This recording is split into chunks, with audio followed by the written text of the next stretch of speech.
Hello, friends. Did you know that nearly 80% of those who watch my videos aren't subscribed? If you enjoy the content, I'd truly appreciate it if you hit that subscribe button. It helps a lot. Also, don't forget to leave a like and share your thoughts in the comments. Your interaction not only supports the channel's growth, but also helps these stories reach more people. Thank you all for being here. By the way, where are you watching from? Let me know in the comments.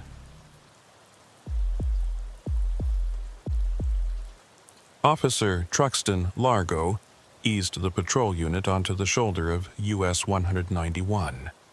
Gravel crunching beneath worn tires as the headlights carved twin tunnels through absolute darkness. The clock on the dashboard read 2:17, its green glow the only color in a world drained to black and gray. He killed the engine and sat for a moment, hands still gripping the wheel, listening to the tick of cooling metal and the low moan of wind across the high desert. The call had come in 40 minutes earlier, May Watchman's voice crackling through the radio with that particular flatness she reserved for the worst situations. Missing person, last seen near the turnoff to Luka Chukai, vehicle abandoned, no sign of the driver. Truxton had copied the information in his notebook with careful block letters, the pencil scratching against paper the only sound in the cab besides his own breathing. He'd driven north from Chinley without backup, watching his odometer click past empty mile after empty mile, the road unwinding like a ribbon dropped across the mesa. Now he stepped out into air so cold it burned his lungs. The wind hit him immediately, steady and relentless, carrying the scent of sage and something else, something mineral and ancient that spoke of stone worn smooth by centuries. He pulled his jacket tighter and reached for the heavy flashlight mounted on his belt, its weight familiar and reassuring in his hand. The abandoned vehicle sat 50 yards ahead, a pale shape barely visible against the darker bulk of the road. Truxton approached on foot, boots finding purchase on loose stone, flashlight beam sweeping left and right in methodical arcs.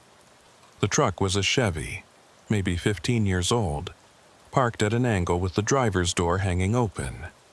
No interior light, battery probably dead. The hood was cold when he touched it, engine silent for hours. He circled the vehicle slowly, noting every detail. Tire tracks led from the pavement onto the shoulder, deep grooves in the soft earth where the driver had braked hard. The passenger window was down halfway, glass intact.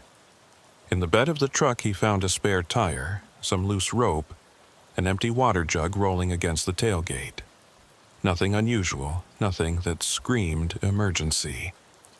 But the driver's seat told a different story.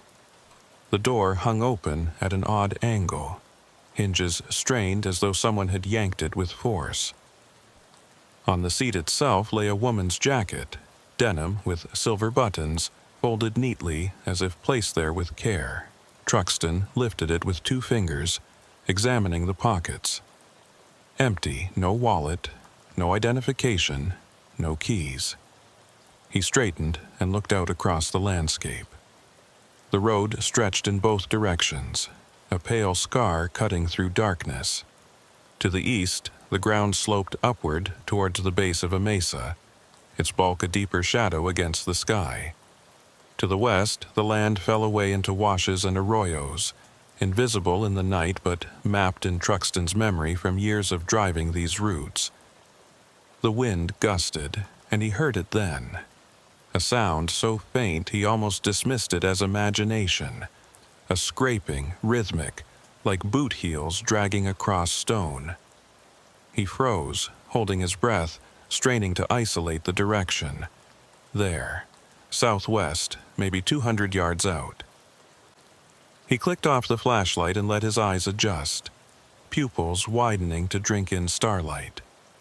Movement, a shape, low to the ground, shifting against the static darkness of rock and brush.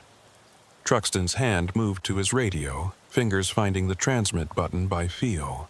He keyed the mic twice, the double click his signal to May that he'd found something, then released it and moved forward without waiting for acknowledgement. The ground changed beneath his feet, gravel giving way to hardpan, and then loose sand that whispered against his boots. He kept the shape in his peripheral vision, not looking directly at it, using the old trick his grandfather had taught him for seeing in darkness. The scraping sound grew louder, punctuated now by a wet, labored breathing that raised the hair on the back of his neck. 30 yards out he stopped and raised the flashlight, thumb on the switch but not yet pressing it. The breathing was close now, maybe 20 feet ahead and to his left.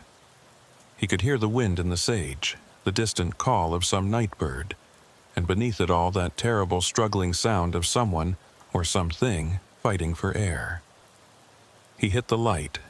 The beam caught her full in the face, eyes wide and wild, mouth open in a silent scream. She was on her knees in the sand, hands clawing at the ground, leaving parallel grooves in the earth. Her hair hung in her face, matted with dust and sweat. She wore jeans and a thin shirt, no shoes, feet bleeding from cuts that painted dark streaks across pale skin. Truxton moved forward, holstering the flashlight and raising both hands to show they were empty. "Ma'am," he called, voice steady despite the hammering of his heart. "Navajo police. You're safe now." She didn't respond, didn't even seem to hear him, just kept clawing at the ground, pulling herself forward inch by inch as though dragging a great weight.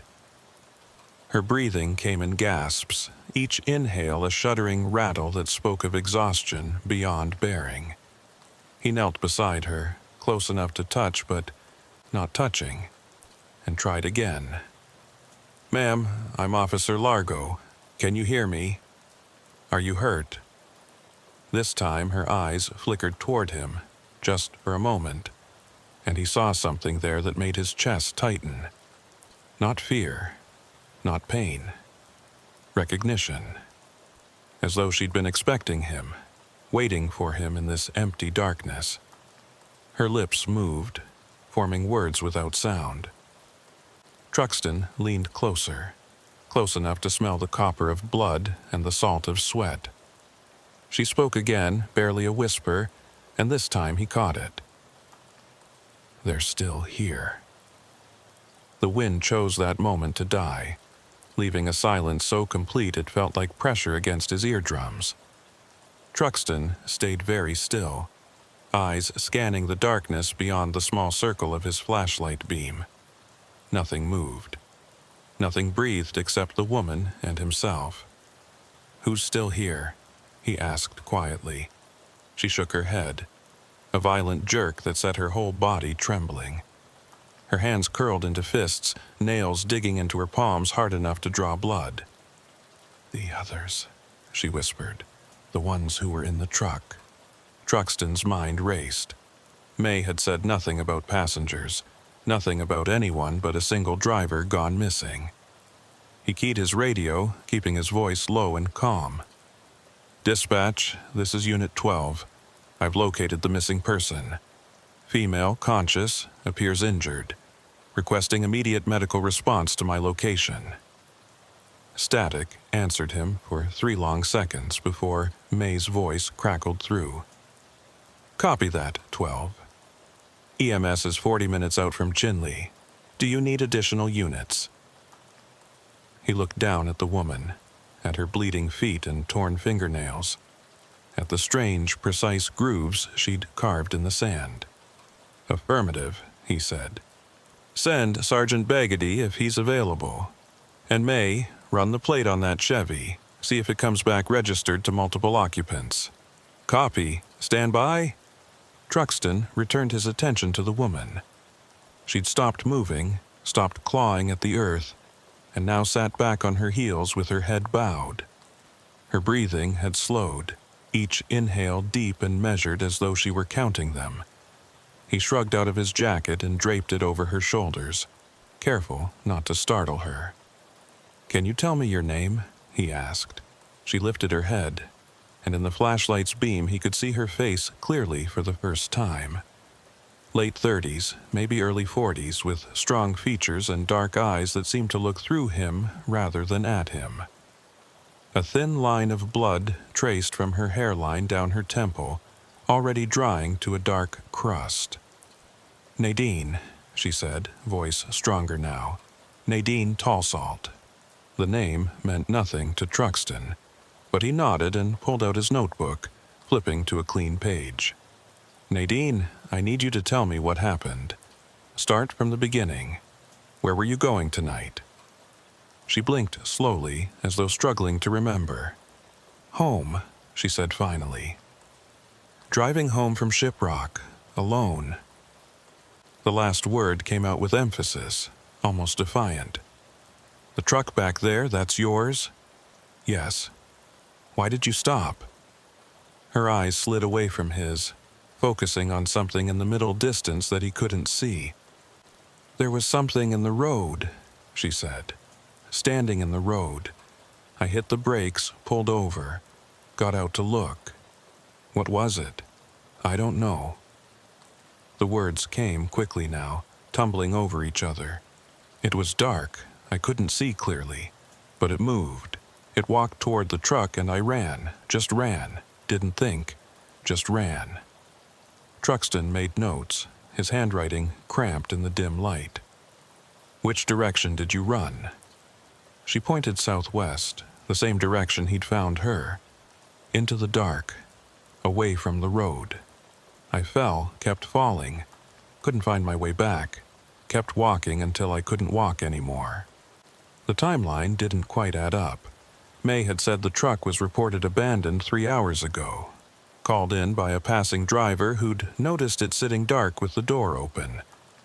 If Nadine had been out here that long, stumbling through the desert in the cold, she should be hypothermic by now. But her skin was warm when he'd touched her shoulder, and she wasn't shivering. He was about to ask another question when his radio crackled to life. "Unit 12, this is dispatch. Go ahead, May." "That plate comes back to Nadine Tallsalt, address in Luka Chukai. No other registered occupants, but Truxton, there's something else.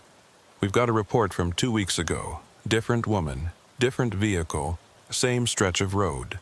She claimed she saw people walking alongside US 191 near mile marker 47. Said they were following her truck." Truxton felt something cold settle in his stomach. "What happened to her?" "Nothing. She made it home, filed the report the next day. We sent a unit out to check but found nothing. Chalked it up to road fatigue." "What's the mile marker on my location?" A pause. 46. He clicked off and looked at Nadine. She was watching him now, eyes bright and focused in a way that made him uneasy. "You heard that?" he asked. "Yes. Is there anything else you need to tell me?" She smiled then, a thin, humorless expression that didn't reach her eyes. "You won't find them," she said. "They don't want to be found. They only show themselves when they're ready." "When who's ready?" But she'd turned away, pulling his jacket tighter around her shoulders and staring out into the darkness. Truxton followed her gaze and saw nothing but empty land stretching to the horizon, broken only by the skeletal shapes of sage and the distant bulk of the mesa. The silence stretched between them, broken only by the wind resuming its low moan across the desert. Truxton checked his watch. 35 minutes until the ambulance arrived. Sergeant Hosea Begedy would be here sooner, maybe 20 minutes if he was already on patrol in the northern sector. He stood and walked a slow circle around Nadine, playing his flashlight across the ground. The grooves she'd carved in the sand were clear and deliberate, parallel lines running southwest for maybe 15 feet before ending in the spot where he'd found her. He knelt and examined them more closely. They weren't random. They were too straight, too evenly spaced, almost like markers. "Nadine," he said, without looking at her, "why were you digging in the sand?" "I wasn't digging." "Then what were you doing?" "Following." He turned to face her. "Following what?" She met his eyes, and in her expression he saw something that made his mouth go dry. Not madness, not confusion. Certainty. Absolute, unshakable certainty. "The tracks," she said simply.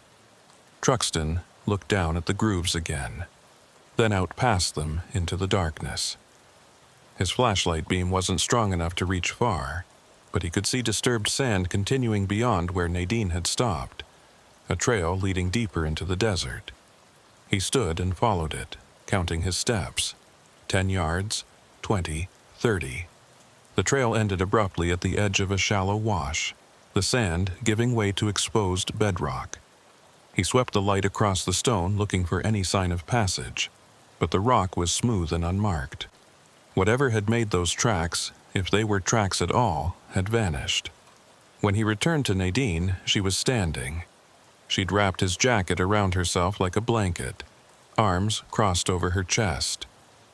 She looked steadier now, more present, though her feet still left small blood prints in the sand. "How many were there?" he asked quietly. She didn't pretend not to understand.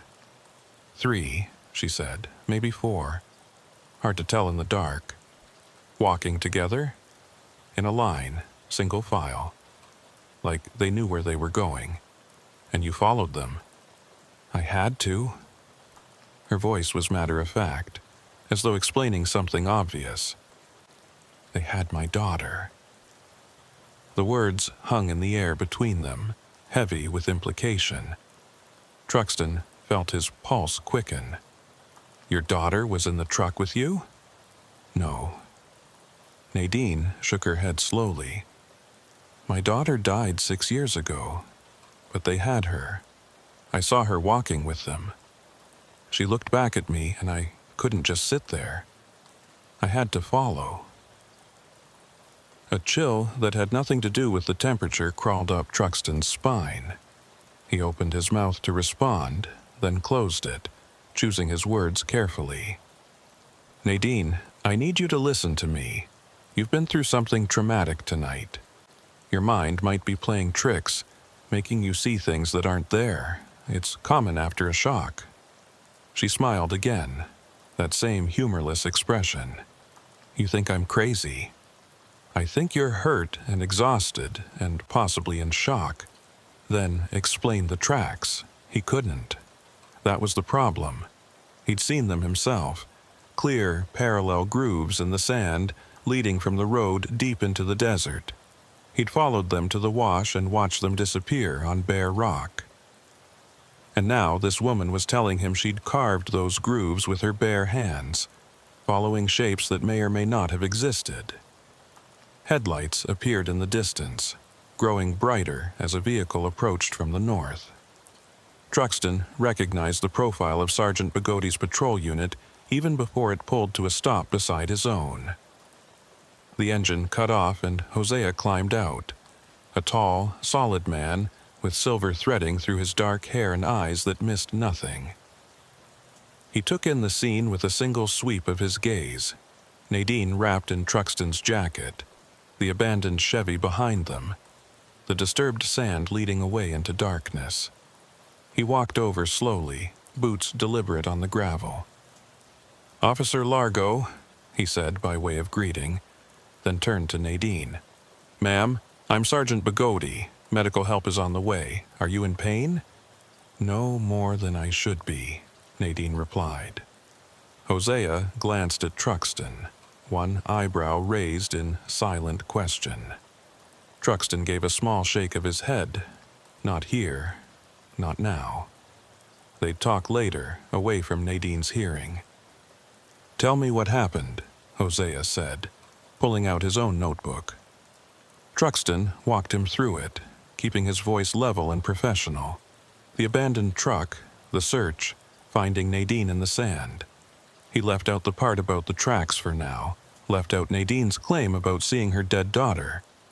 Just the facts, just what could be documented and verified.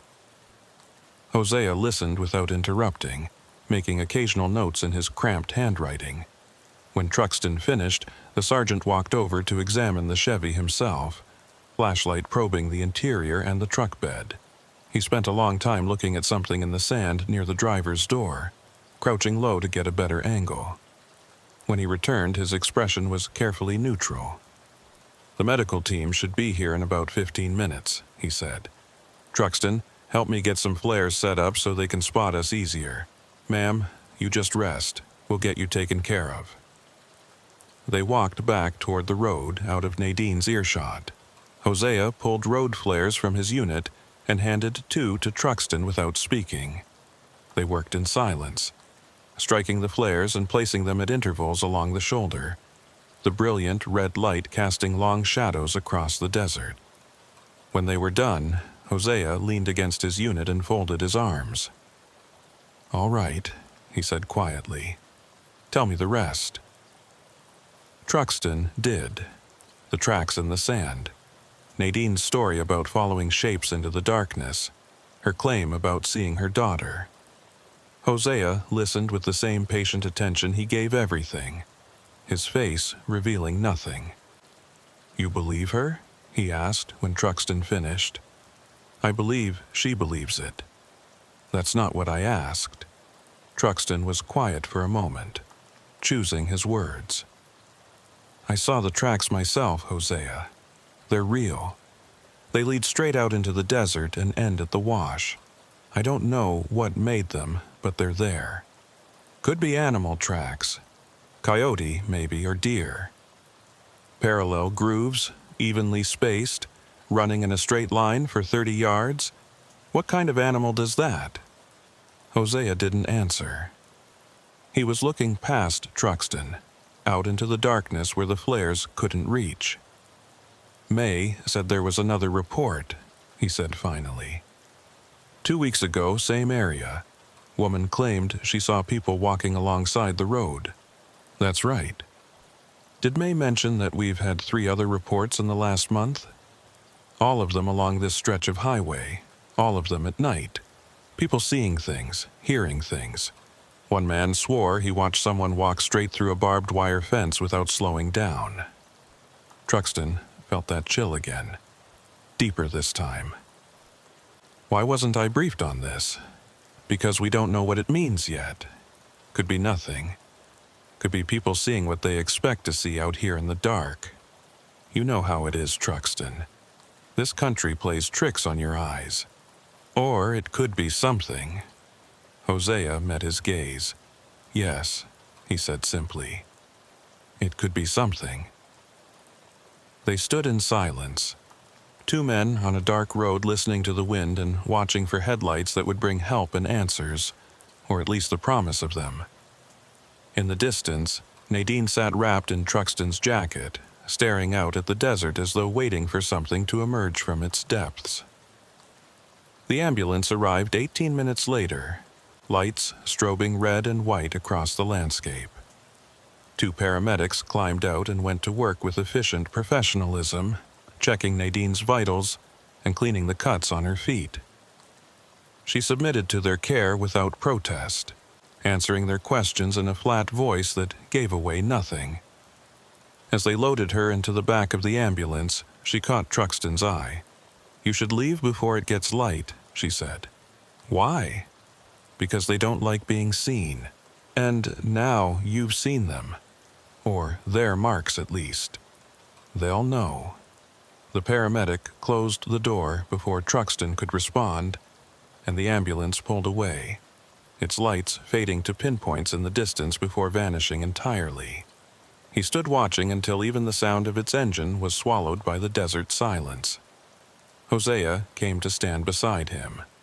"What do you want to do?" he asked.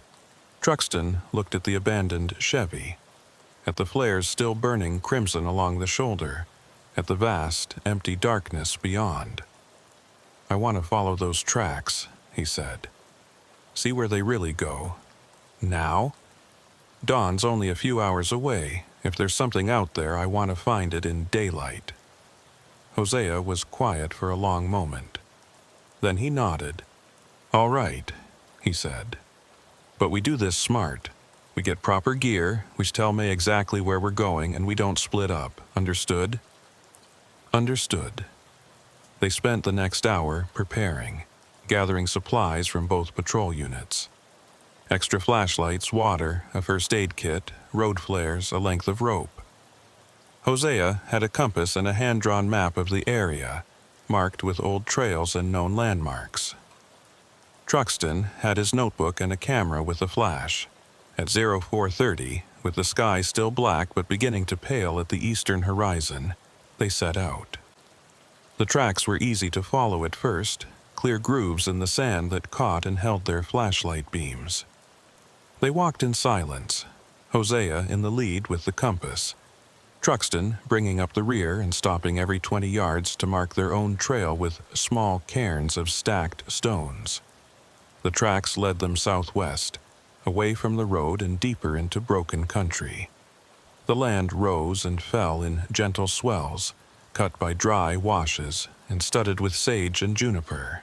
Their boots crunched on loose stone and sand, the sound loud in the pre-dawn stillness. After half a mile, the tracks changed. The parallel grooves gave way to something else, a disturbed area of sand roughly circular and maybe 10 feet across.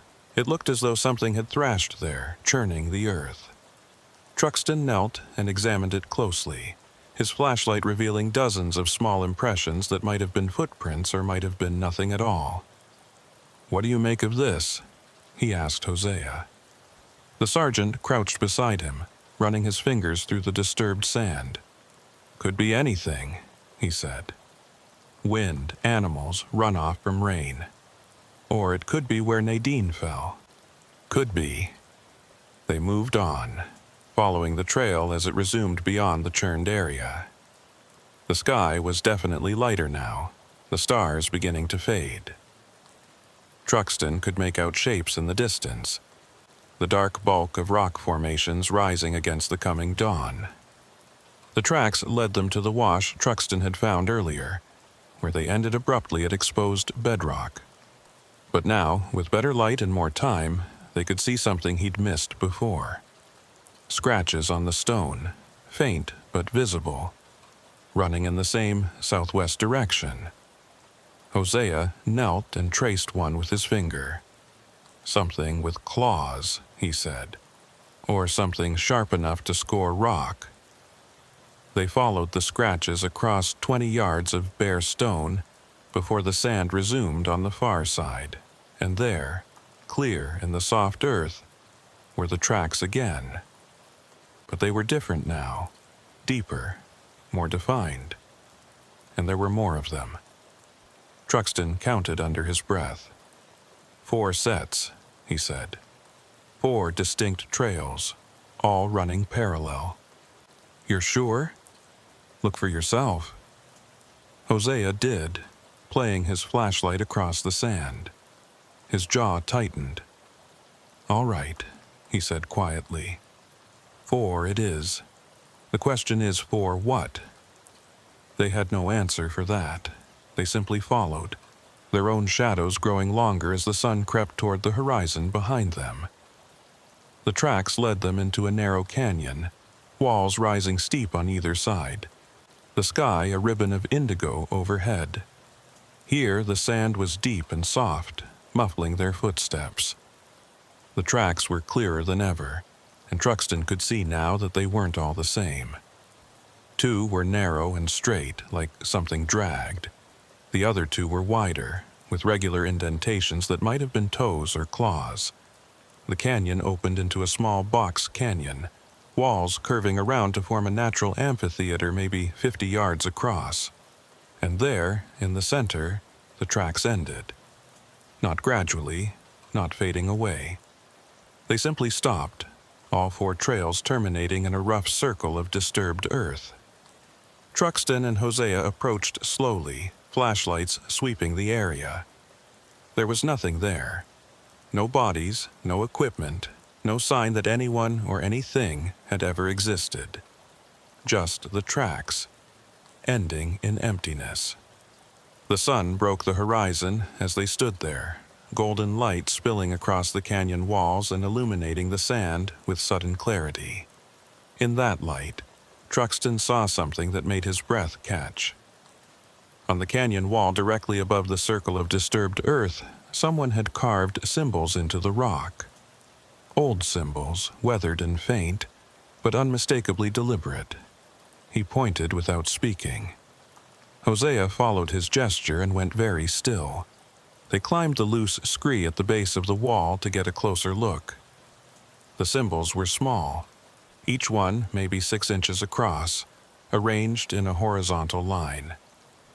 Truxton didn't recognize them, but he photographed each one carefully while Hosea copied them into his notebook.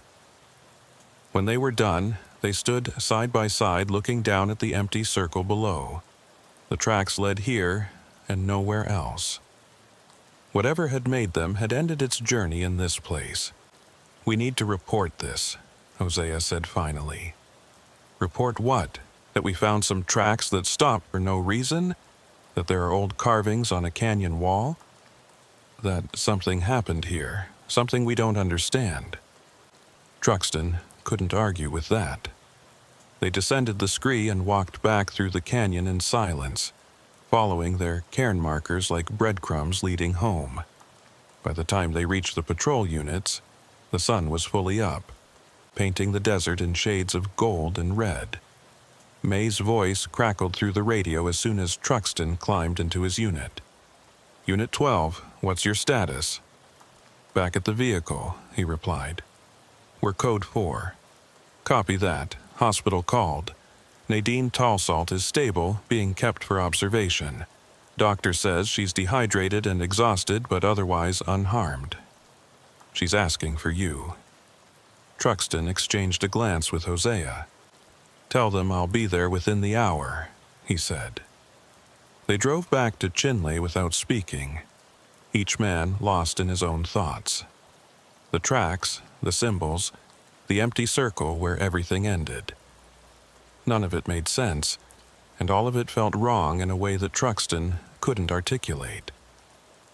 At the station, he filed his report with mechanical precision, documenting everything they'd found.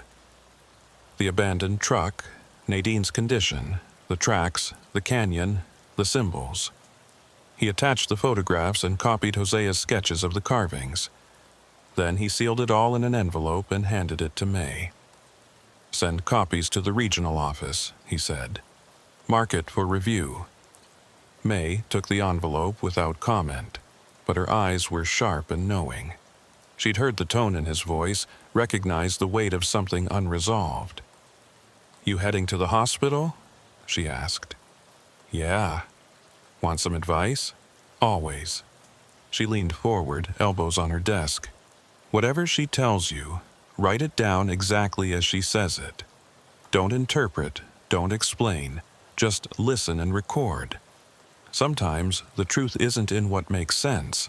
Sometimes it's in what doesn't." Truxton nodded slowly. May had been dispatching for the Navajo police for 30 years. If she said to write it down, he'd write it down. The hospital was a low building on the outskirts of Chinle, its white walls bright against the red earth. Truxton found Nadine in a private room, sitting up in bed with her bandaged feet elevated. She looked better. Color returned to her face, eyes clear and focused. She smiled when she saw him. "Officer Largo, thank you for coming." He pulled up a chair and sat, notebook ready. "How are you feeling?" "Foolish," she said. "The doctor says I'm lucky I didn't freeze to death out there." "You are lucky, but you're also here, which means you've got questions that need answers." Her smile faded. "You followed the tracks." It wasn't a question. Truxton nodded. "We did. They led to a box canyon about 2 miles southwest of where I found you. They ended in a circle. Nothing there, no sign of what made them. But you saw the marks on the wall. How did you know about those?" She looked down at her hands, folded in her lap. "Because I've seen them before," she said quietly. 6 years ago, the night my daughter disappeared. I found them carved into a rock near where we lost her trail. Same symbols, same arrangement. I never told anyone because I knew how it would sound." Truxton felt his pulse quicken. Your daughter disappeared in the same area? Not the same, but close. Maybe 5 miles north. We were hiking. She wandered off. We never found her. Search and rescue looked for 3 days. Nothing, like she just vanished. And you think what you saw last night was connected to that? Nadine met his eyes.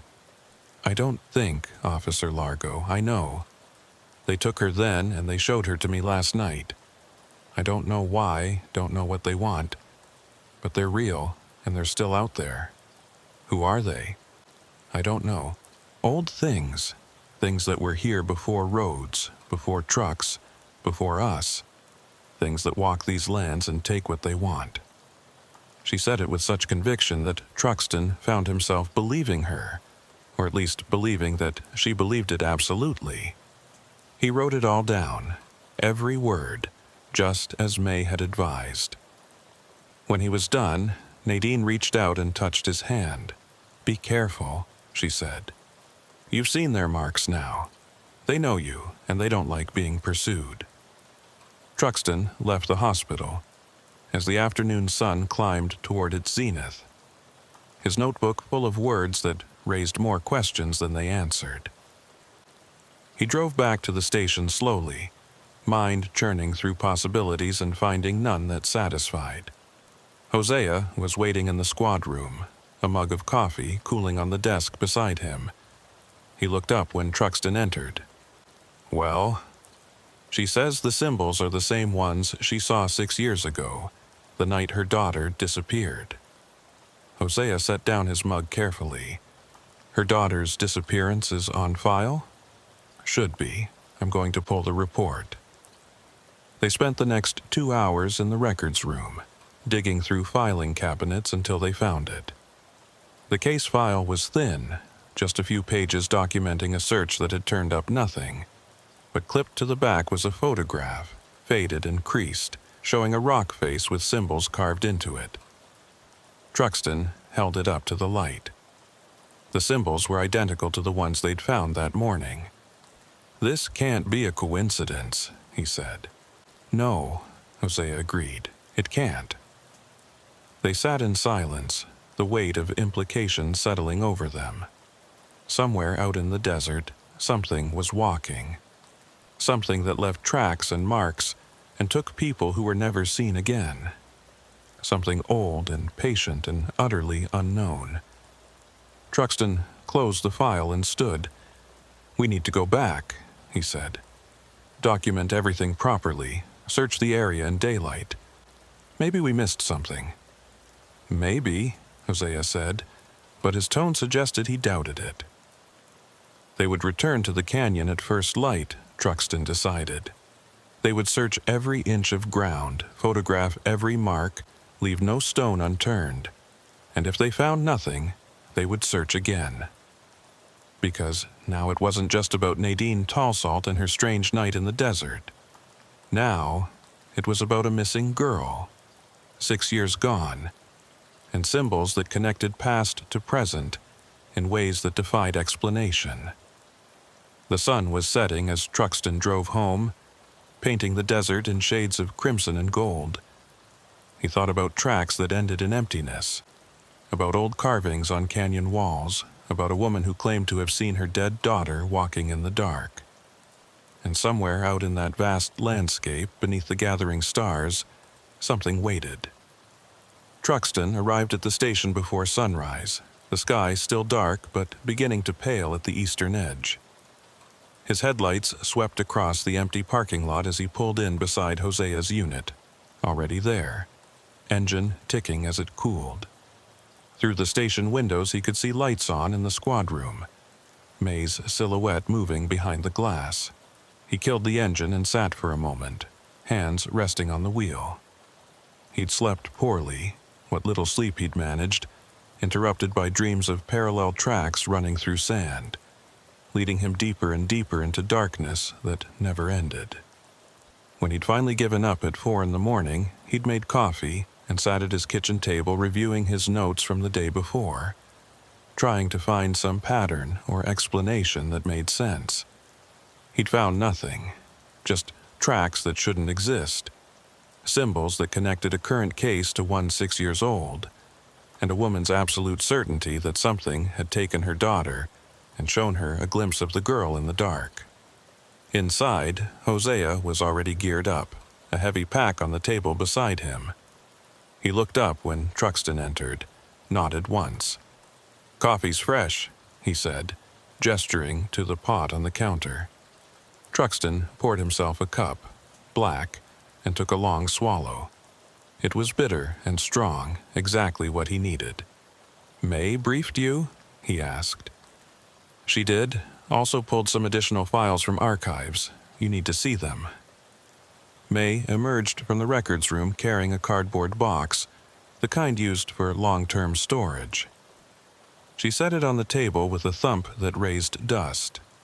1968 through 1972, she said. 4 missing person cases, all within a 20-mile radius of where you found those tracks yesterday. All of them unsolved. Truxton opened the box and pulled out the first file. The paper was yellowed, the typewriter ink faded, but the words were still legible. Thomas Yazzie, age 43, last seen walking along US 191 near mile marker 45. Vehicle found abandoned, no sign of the driver. Search conducted for 5 days, no results. The second file was similar. Rita Nez, age 27, vehicle found off the road near Lukachukai. Footprints led away from the car and ended at a rocky outcrop. No further trace. The third and fourth followed the same pattern. People vanishing near the same stretch of highway, always at night, always leaving vehicles behind. And in each case, the search had been called off after a week with nothing to show for it. "Look at the dates," May said quietly. Truxton did. Thomas Yazzie had disappeared on October 14th. Rita Nez on October 13th the following year. The other 2, same month, same narrow window of days. He felt something cold settle in his chest. "Every year," he said. "For 4 years running, then nothing for decades. Until now." Hosea was already spreading a map across the table, marking locations with a red pencil. Each X fell within a rough circle, maybe 15 miles across, centered on the stretch of highway where they'd found Nadine. "It's a pattern," he said, "not random. Someone or something operating in a specific area, specific time of year." "Nadine's daughter disappeared in April," Truxton pointed out. "That doesn't fit." "No, it doesn't, unless there's something else we're missing." May pulled out a chair and sat, her face drawn with exhaustion. She'd clearly been up most of the night digging through archives. "There's one more thing," she said. "I called the BIA office in Window Rock, asked if they had any historical records of unusual activity in this area. They sent over some documents from the 1920s. Oral histories mostly, collected by a researcher who was documenting traditional stories." She pulled a sheaf of photocopied pages from the box and spread them out. The writing was cramped and old-fashioned, full of formal academic language that couldn't quite hide the strangeness of what it described. Stories of travelers who vanished on the old trails, of shapes seen walking in moonlight, of places where the earth itself seemed wrong. And in 3 separate accounts there were descriptions of marks on stone, symbols carved in a line, old beyond memory, marking places where the boundary between the world and something else grew thin. Truxton read through them slowly, his coffee growing cold in his hand. The accounts were vague, frustratingly so, full of euphemisms and careful avoidance of direct statement. But the underlying message was clear. This land had a history of taking people, and it had been doing so for a very long time. "We need to go back," he said, looking up at Hosea. "Document everything we can find. Search wider. Maybe there's something in those canyons we missed." "Agreed. I've got climbing rope, extra water, flares. We should be good for a full day if we need it." They loaded the gear into Hosea's unit, the heavier vehicle better suited for rough terrain. May watched from the doorway, arms folded, her expression unreadable. "You two be careful," she said. "And Truxton, whatever you find out there, don't go looking for explanations that aren't there. Sometimes the not knowing is safer." He wanted to ask what she meant, but she'd already turned away, disappearing back into the station. He climbed into the passenger seat beside Hosea, and they pulled out onto the empty road as the sun broke the horizon behind them. The drive took 40 minutes, the highway unreeling through landscape that looked different in daylight. The mesas were rust red in the morning sun, their shadows long and sharp. Sage dotted the flats between washes, and far to the north he could see the dark line of the Chuska Mountains against the sky. They passed mile marker 46 and pulled off onto the shoulder near where the Chevy had been found. The truck was gone now, towed to the impound lot, but the disturbed gravel and tire tracks remained. Hosea killed the engine, and they sat for a moment, surveying the terrain. "We'll start at the wash and work our way back," Hosea said. "Grid search, 20-foot intervals. Anything we find gets photographed and marked." They set out on foot, following the same route they'd taken the day before.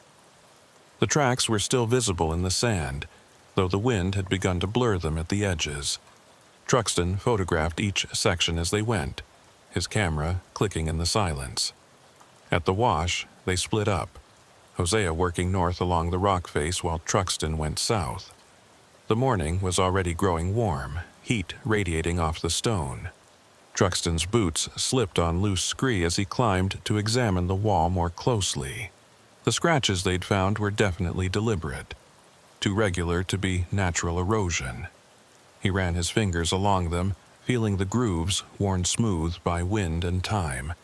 Whatever had made them had pressed hard enough to gouge stone, which meant either tools or something with claws strong enough to cut rock. He was taking close-up photographs when Hosea called out, "Truxton, over here." He found the sergeant 30 yards north, crouched beside a cluster of boulders. Hosea pointed at the ground without speaking. There, in the sheltered space between rocks, was a footprint.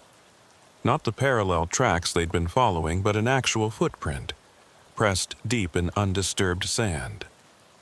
It was human-shaped, or close to it, but the proportions were wrong. Too long, too narrow, with impressions where toes should be that looked more like claws. And it was fresh, no more than a day or two old. Truxton knelt beside it and pulled out his measuring tape. 14 inches from heel to toe, maybe 5 inches across at the widest point. He photographed it from multiple angles, then used a stick to carefully mark the perimeter. "There's another one," Hosea said, pointing ahead.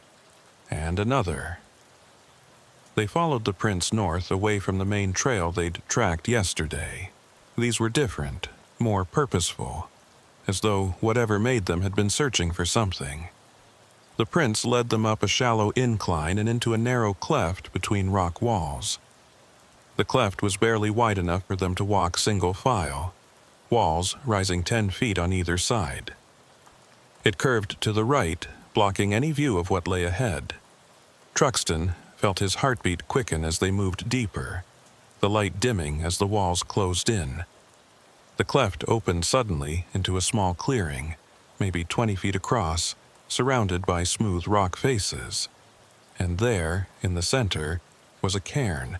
Not a natural formation, but deliberately stacked stones forming a cone about 3 feet high. Hosea circled it slowly, studying it from all angles. "Recent," he said. "These rocks haven't been here long enough to weather." Truxton photographed the cairn, then knelt to examine the ground around it. More footprints, the same elongated shape they'd found at the wash.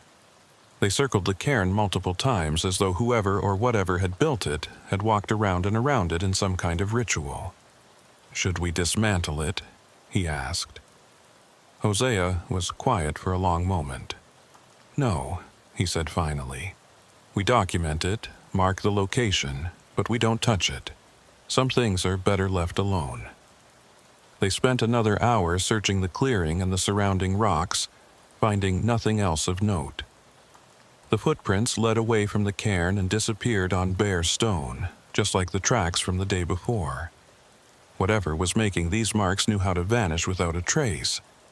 By the time they returned to the patrol unit, the sun was high overhead, and the temperature had climbed into the 80s. Truxton's shirt was soaked with sweat, his throat dry despite the water he'd been drinking. They sat in the air-conditioned cab for a few minutes, reviewing the photographs and comparing them to Hosea's notes. "We've got enough for a report," Hosea said, "but I don't know what to make of it. Footprints that aren't quite human, a cairn that appeared overnight, tracks that vanish on stone. None of it adds up to anything I can explain." May said there might not be an explanation. "May's smarter than both of us put together." Hosea started the engine. "Let's head back, file what we've got, see if anyone at the regional office has seen anything like this before." They drove back to Chinley in silence, each man lost in thought. Truxton stared out the window at the passing landscape, wondering how many other people had disappeared into this emptiness over the years. How many sets of tracks had ended in nothing? How many searches had been called off with no answers? At the station, May was waiting with news. "Hospital called," she said. "Nadine Tallsalt checked herself out against medical advice. Left about 2 hours ago. Nurse said she seemed agitated, kept saying she needed to go back." "Back where?" Truxton asked, though he already knew the answer. "She didn't say, just signed the discharge papers and walked out." Truxton exchanged a glance with Hosea. They both knew what that meant. Nadine was going back to the canyon, back to the place where the tracks ended, and if she went alone, there was no guarantee she'd come back. "We need to find her," Truxton said. "Now." They grabbed fresh supplies and headed back out, driving faster than regulations strictly allowed.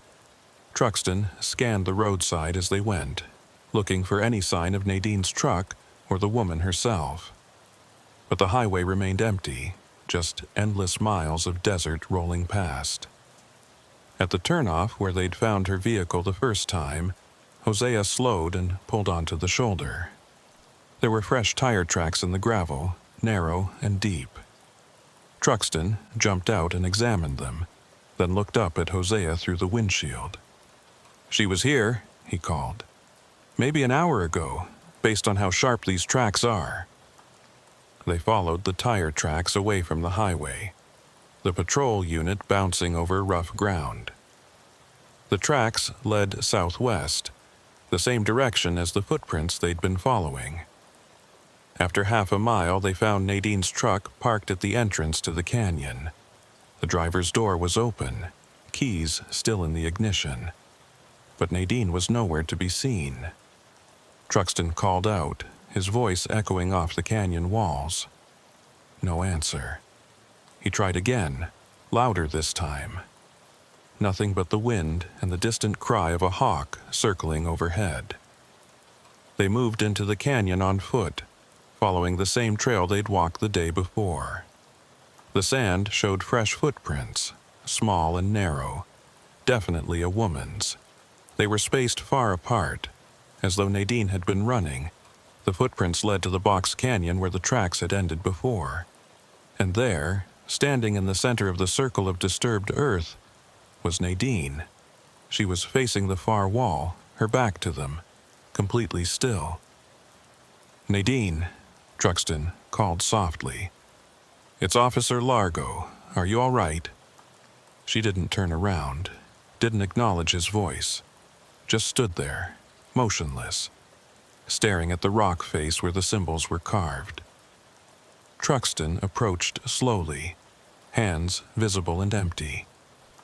As he got closer, he could hear her whispering, the words too low to make out. He circled around to get a look at her face and felt his stomach drop. Her eyes were open but unfocused, pupils dilated so wide they looked black. Tears streamed down her face, but her expression was blank, almost serene. She was still whispering, the same phrase over and over, and now he could make out the words.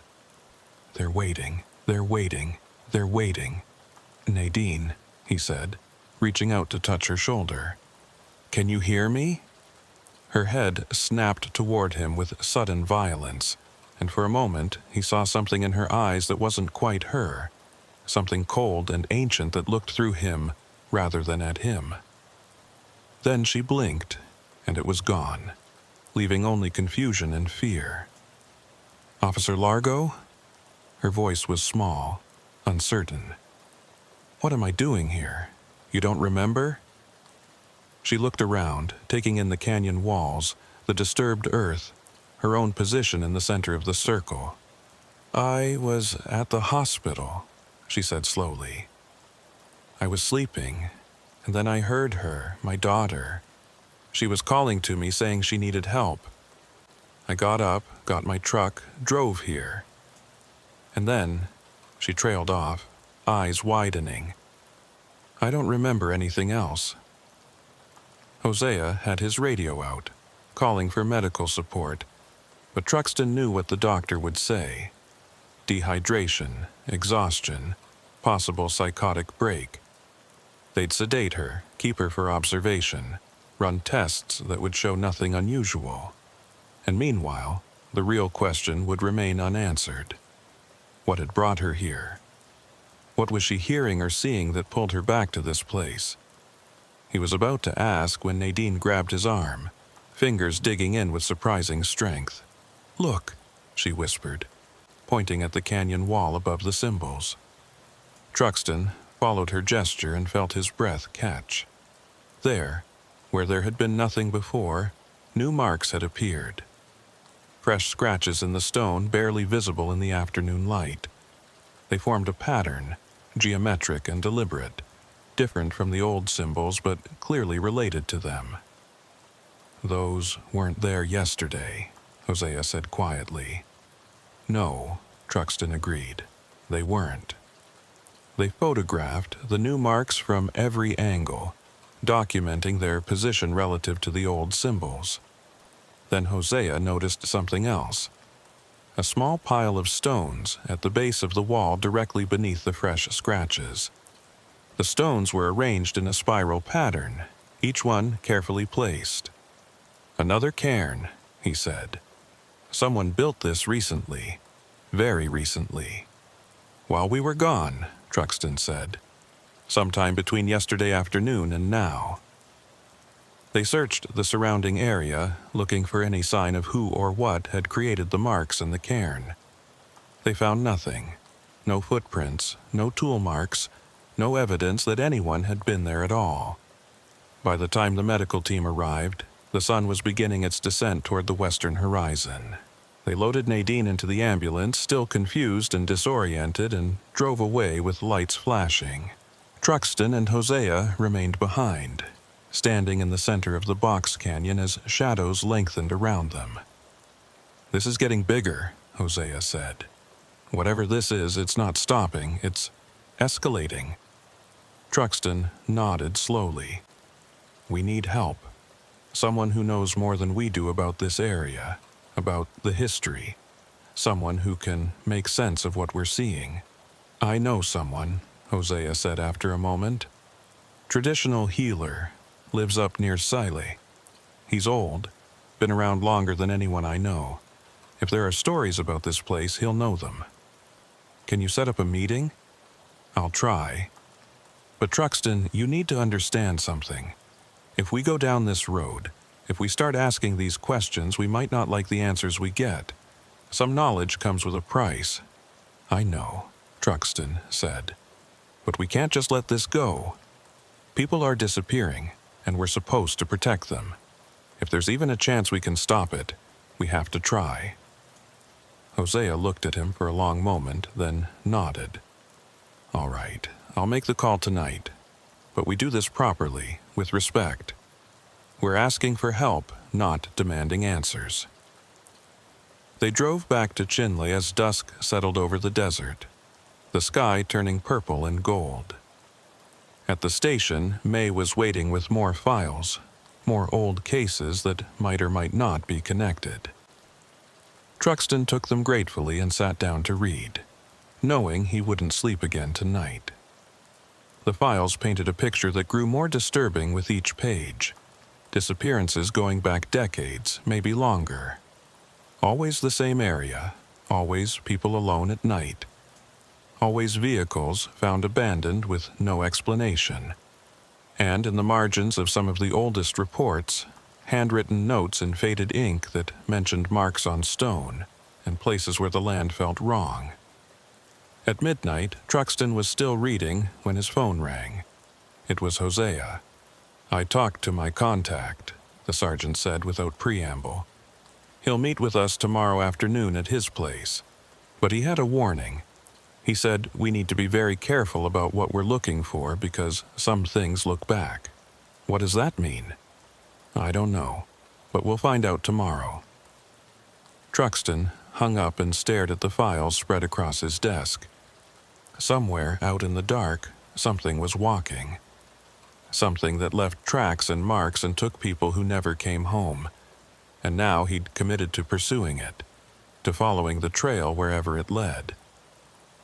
He thought about Nadine standing in that canyon, eyes unfocused, whispering about things waiting. He thought about the fresh marks on stone and the cairn that had appeared from nowhere. And he wondered if May had been right, if the not knowing might have been safer after all. But it was too late for that now. He'd seen too much, asked too many questions. All he could do was keep moving forward and hope that whatever answers they found were ones they could live with. Outside his window, the night pressed close and silent, full of secrets it would not easily give up. The drive to Siley took them north through country that seemed to fold in on itself, the road climbing through pine forests that gave way to open meadows before plunging back into shadow. Truxton rode in silence beside Hosea, watching the landscape change and feeling the weight of what they were doing settle deeper into his bones. They were crossing a line, moving from the realm of police work into something older and less certain. The healer's place was a small house set back from the main road, surrounded by tall pines that filtered the afternoon light into dappled patterns on the ground.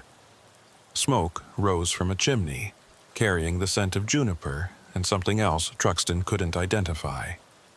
They parked and sat for a moment, neither man eager to be the first to step out. "Let me do the talking," Hosea said finally. "Show respect, accept what's offered, don't ask questions until he's ready to answer them." Truxton nodded. They climbed out and walked up a path of smooth stones to the front door. Before they could knock, it opened, revealing an old man with a face like carved wood and eyes that seemed to look through rather than at them. "Hosea Begedy," the old man said, his voice surprisingly strong.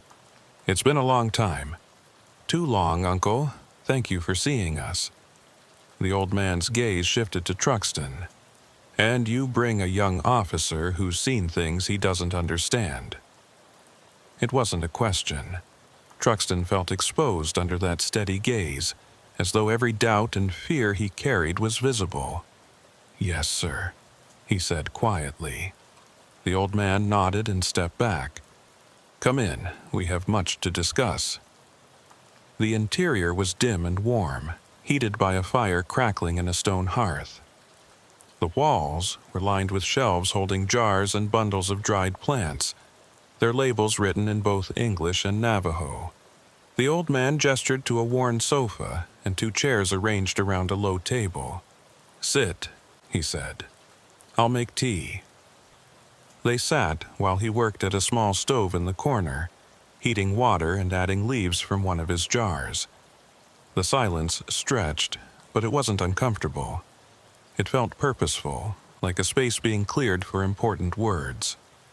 When the tea was ready, the old man poured 3 cups and set them on the table before settling into his chair with a sigh. He picked up his cup and inhaled the steam, eyes closed. "Drink," he said. "Then we'll talk." The tea was bitter and complex with flavors Truxton couldn't name. He sipped it slowly, feeling warmth spread through his chest. Across from him, the old man watched with those penetrating eyes. "You've found marks on stone," the old man said when Truxton had drunk half his cup. "Old symbols, and new ones appearing where they shouldn't." "Yes, sir," Truxton said. "How did you know?" "Because this has happened before. Not in my lifetime, but in my grandfather's and his grandfather's before him. The marks appear, people disappear, and then after a time it stops. Until the next cycle." Hosea leaned forward. "What causes it, Uncle?" The old man was quiet for a long time, staring into his tea as though reading something in its depths. "There are places," he said finally, "where the boundary between worlds grows thin. Most of the time, that boundary holds. But sometimes, when conditions are right, it weakens. Things slip through. Or things that were always there become visible to those who aren't meant to see them." "What kind of things?" Truxton asked. "Old things. Things that walked these lands before the people came, before the stars were set in their places. They don't think like we do, don't want what we want. They exist in a way we can't fully comprehend. And when they notice us, when they become aware of our presence, they respond in ways that seem random but follow their own logic." Truxton thought about the tracks ending in empty circles, about Nadine standing transfixed in the canyon. The people who disappear, are they taken? Sometimes. Sometimes they wander into places they shouldn't and become lost. Sometimes they're chosen, though I don't know the criteria. Your missing woman, the one you found in the desert, she wasn't taken. She was shown something, given a message. What message? The old man shook his head. That's not for me to say. It was meant for her. But the fact that she saw it and survived means something. Usually those who see don't come back. Hosea set down his cup carefully. Is there a way to stop it? To close whatever boundary has opened? Perhaps. But it would require knowing exactly where the boundary is weakest and what keeps it open. The marks you found, they're not warnings, they're anchors, places where the two worlds touch. Destroy them, and you might close the door. Or you might make it worse. How would we make it worse? Truxton asked. By drawing attention, by showing that we know what's happening and are actively opposing it. Right now, you're observers. You've seen the marks, followed the tracks, but you haven't interfered. The moment you do, you become participants, and participants can become targets. The words hung in the air, heavy with implication. Truxton thought about May's warning that some knowledge came with a price. He was beginning to understand what she'd meant. "What would you advise, Uncle?" Hosea asked. The old man stood and walked to one of his shelves, running his fingers along jars until he found what he was looking for. He pulled down a small leather pouch and brought it back to the table. "You're going to keep investigating," he said. "I can see it in both of you. So I'll give you protection, such as it is." He opened the pouch and poured its contents onto the table. 4 small stones, each one marked with a symbol painted in white. "These are boundary markers," he said. "Place them at the 4 cardinal points around any area you need to search, and they'll create a space of safety. Whatever walks out there won't be able to cross that boundary easily. It won't stop them if they truly want to reach you, but it will slow them down, give you warning." Truxton reached out and picked up one of the stones. It was smooth and surprisingly warm, almost pulsing against his palm. How do they work? Faith and intention. You must believe they'll protect you, and you must place them with purpose. and when you're done, you must gather them up and return them to neutral ground. Leaving them creates a permanent barrier, which will anger what you're trying to avoid. What if we want to close the boundary permanently? Truxton asked. What if we want to stop this from happening again? The old man's expression grew grave. Then you would need to find the source, the original mark from which all others spring. And you would need to unmake it, which is far more dangerous than simply observing. I don't recommend that path. But it's possible? Possible, yes. Survivable, less certain. They talked for another hour, the old man sharing stories his grandfather had told him about the disappearances of the past. Always the same pattern, always the same area. People would vanish for a season, maybe two, and then it would stop. The marks would fade, the tracks would disappear, and life would return to normal until the next time. How long does each cycle last? Hosea asked. Months, usually, sometimes a year. The longest on record was 3 years back in the 1870s. 23 people disappeared during that time. Then, one day it simply stopped. What ended it? No one knows. Some say a medicine man found the source and sealed it. Others say it ended on its own, that whatever was causing it lost interest or moved on. There's no way to be certain. As the afternoon wore on toward evening, the old man walked them back to the door. He placed a hand on Truxton's shoulder, his grip surprisingly strong. You have a good heart, he said, but be careful that your desire to help doesn't lead you somewhere you can't return from. Some mysteries are meant to remain unsolved. I understand, Truxton said, though he wasn't sure he did. Do you? Then answer me this. If you had to choose between saving one person and protecting yourself, which would you choose? Truxton opened his mouth to answer, then stopped. It should have been simple, the answer drilled into him from his first day of training. Protect yourself first because you can't help anyone if you're dead. But standing here in this doorway, thinking about Nadine and her missing daughter and all the others who'd vanished over the years, the answer didn't feel so clear. I don't know, he admitted finally. The old man nodded. That's an honest answer. Remember it when the time comes to decide. They drove back to Chinley in silence, both men processing what they'd learned. Truxton kept one hand in his pocket, fingers wrapped around the warm stone the old man had given him. It felt real and solid, an anchor in a world that had become increasingly strange. At the station, May was waiting with news. Nadine Tallsalt is back at the hospital, she said. Checked herself in voluntarily this time, asking for psychiatric evaluation. Doctor says she's coherent but claims she's been having visions, seeing her daughter in her dreams. Is she asking for us? Truxton asked. No, she specifically said she doesn't want to see any police, says we can't help her with what she's dealing with. Truxton felt a pang of frustration, but also understanding. Maybe Nadine was right. Maybe this was beyond what they could handle with standard procedures and protocol. He spent the rest of the evening reviewing all the evidence they'd gathered, laying out photographs and notes in chronological order. The pattern was there, clear and undeniable. Something was operating in that stretch of desert. Something that left marks and took people and followed its own incomprehensible logic. At midnight, he was still at his desk when Hosea appeared in the doorway. Go, May, the sergeant said. Get some sleep. We'll start fresh tomorrow. I can't sleep. Every time I close my eyes, I see those symbols. Then come with me. There's something I want to show you. They drove east out of Chinley, away from the areas they'd been searching, into country that rose toward the base of the Defiance Plateau.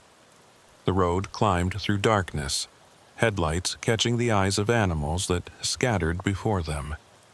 After 20 minutes, Hosea pulled off onto a dirt track that led to a small overlook. They got out and stood at the edge, looking down over the valley spread below.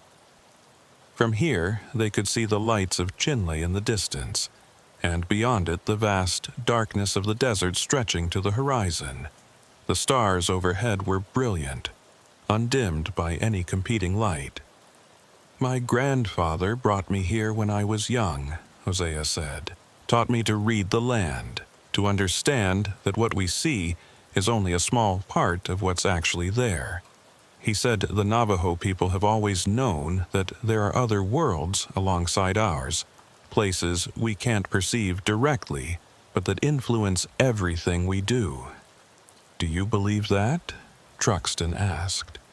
"I believe there's more to reality than what we can measure and document. I believe our ancestors weren't fools when they taught us to treat certain places with respect and caution. And I believe that sometimes the best thing we can do is acknowledge our limitations." "So you think we should stop investigating?" Hosea was quiet for a moment. "No," he said finally. "I think we should continue, but with humility. We're not going to solve this like a normal case. We're not going to catch someone and put them in handcuffs. The best we can hope for is to understand it well enough to protect people, to warn them away from dangerous areas. That's not justice. No, it's not. But it might be all we can achieve." They stood in silence, watching the stars wheel overhead and listening to the night sounds of the desert. Somewhere out there, in one of those dark valleys, something walked. Something old and strange and utterly beyond their ability to control. All they could do was mark its passage, document its presence, and hope that when it took notice of them, they'd be ready. The next morning brought a new development. A truck driver called in a report of seeing someone walking alongside US 191 near mile marker 47, the same area where Rita Nez had disappeared decades before. The figure had been walking north, the driver said, moving with a strange gait that didn't look quite right. When the driver slowed to offer help, the figure had simply vanished into the darkness between one heartbeat and the next. Truxton took the call himself, documenting every detail. The driver was a middle-aged man from Farmington, a regular on this route who'd driven it hundreds of times. He was shaken but coherent, adamant about what he'd seen. "I know how it sounds," the driver said. "But I'm telling you, 1 second there was someone there, next second nothing. And the way it moved, it wasn't natural, like it was gliding more than walking." Truxton thanked him and hung up, then pulled out the map Hosea had marked with all the historical disappearances. Mile marker 47 fell right in the center of the pattern, the point where multiple incidents clustered together. He radioed Hosea. "We need to check that area again. Daylight, full documentation." "Agreed. I'll meet you there in 30 minutes. They spent the afternoon searching the area around mile marker 47, working in a grid pattern with the boundary stones placed at cardinal points. The stones did seem to create a sense of safety, a bubble of normalcy in otherwise unsettling country. Within their boundaries, Truxton felt calm and focused. Outside them, he couldn't shake the feeling of being watched. They found more tracks, similar to the ones from before, but fresher. And in a small wash hidden from the road, they found something else. A torn piece of cloth, faded blue denim, caught on a thorn bush. Truxton bagged it carefully, noting the location and condition. "This could be from anyone," Hosea said. "Hikers, hunters, anyone who passed through. Or it could be from one of the missing people." Truxton turned the bag in his hands, examining the fabric through the plastic. "We should compare it to the descriptions in the old case files." Back at the station, they did exactly that. And in Rita Nez's file, they found a description of what she'd been wearing the night she disappeared. Blue jeans, white shirt, brown jacket. The denim matched. "It's been 50 years, Truxton said, staring at the scrap of cloth. "This fabric shouldn't still exist, not exposed to the elements all this time." "Unless it hasn't been there all this time," Hosea replied quietly. "Unless it appeared recently." The implication was clear and disturbing.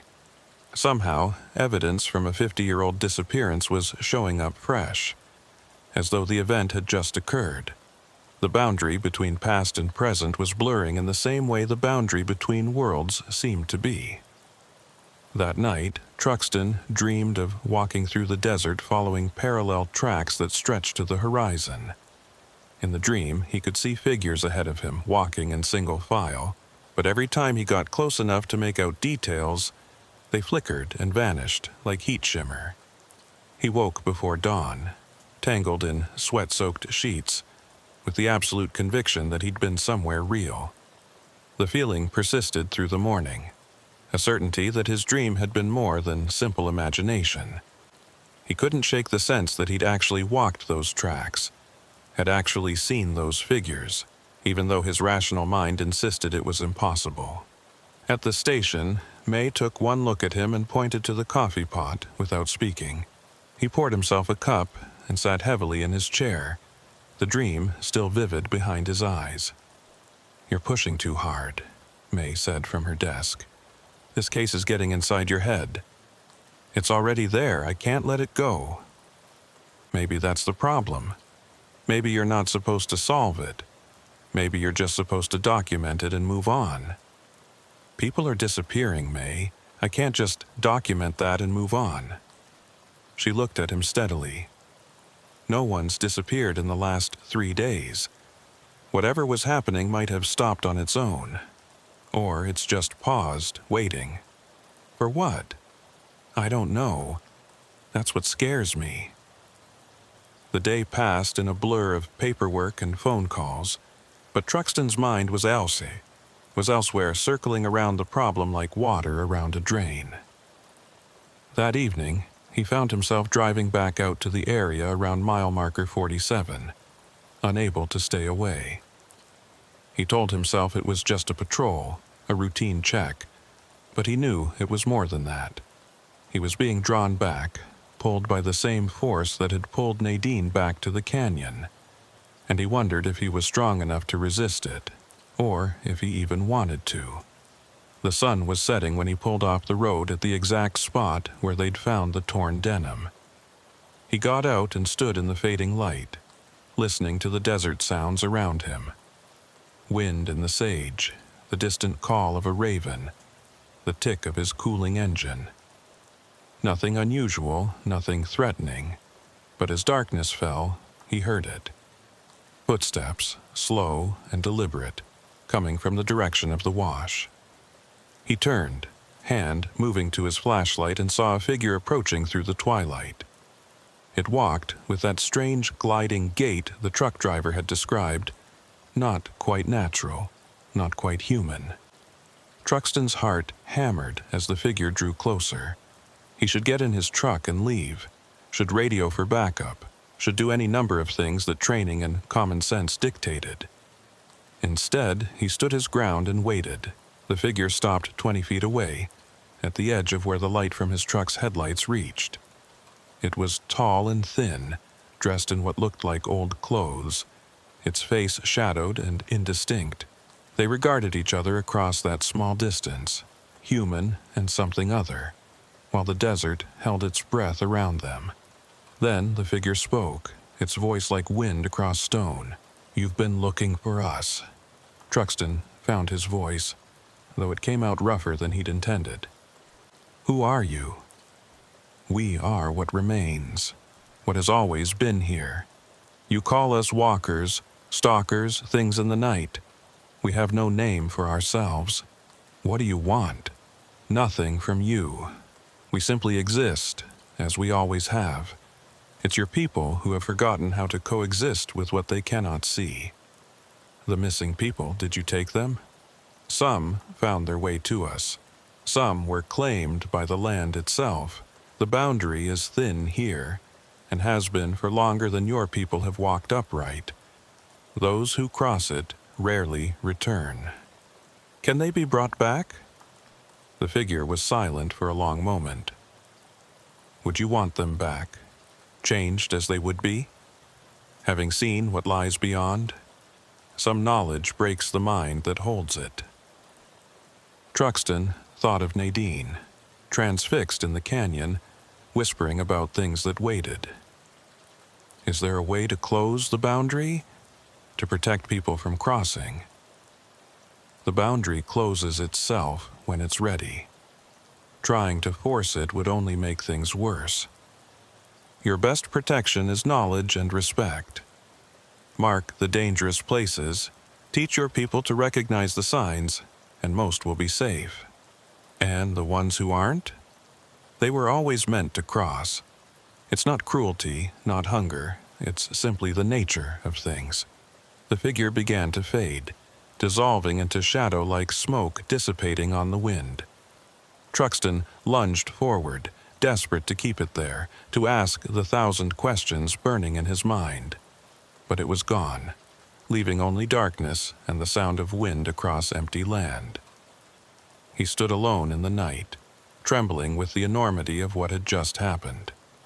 He'd spoken to something, had a conversation that should have been impossible, and he had no proof, no evidence beyond his own memory and the absolute certainty that it had been real. When he finally drove back to Chinle, dawn was breaking. At the station, he sat down and wrote a report of what had occurred, documenting every word of the exchange exactly as it had happened.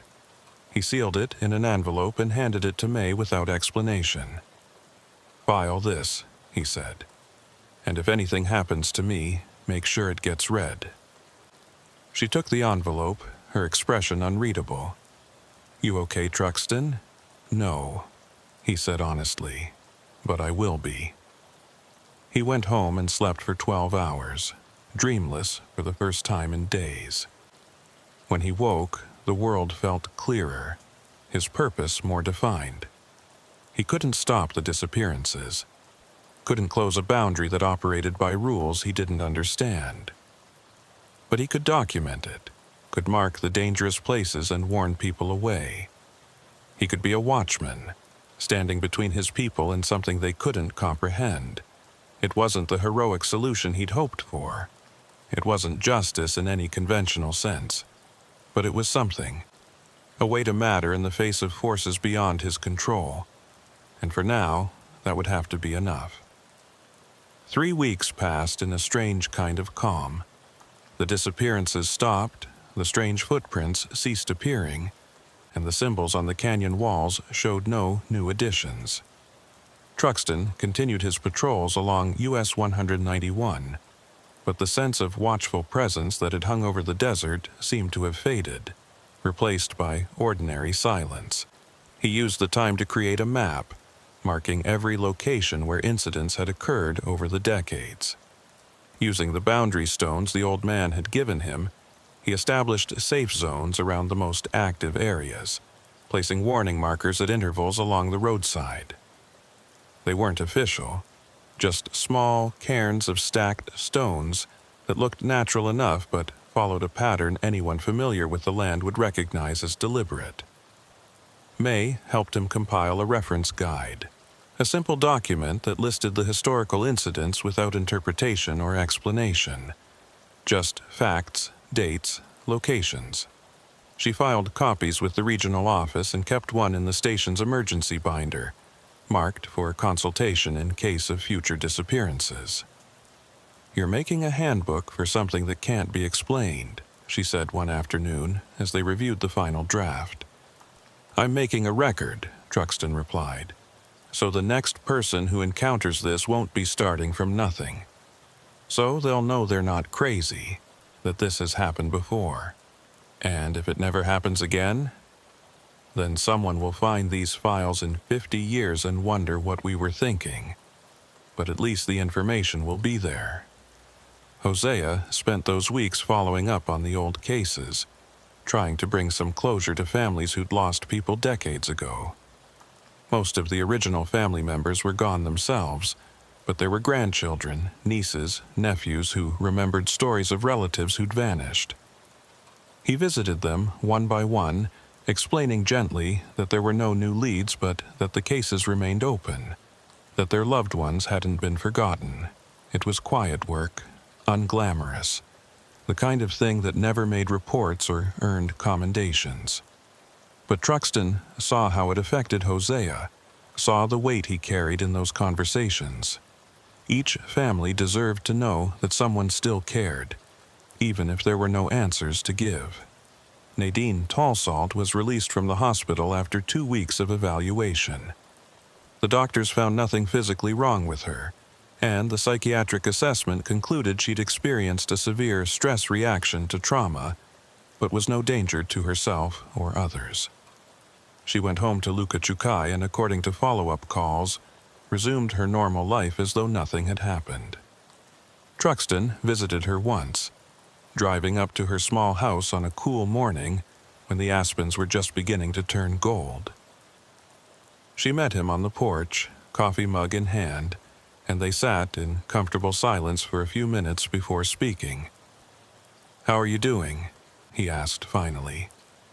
"Better? The dreams have stopped. I sleep through the night now." She sipped her coffee, eyes distant. "I don't remember much about that night in the canyon.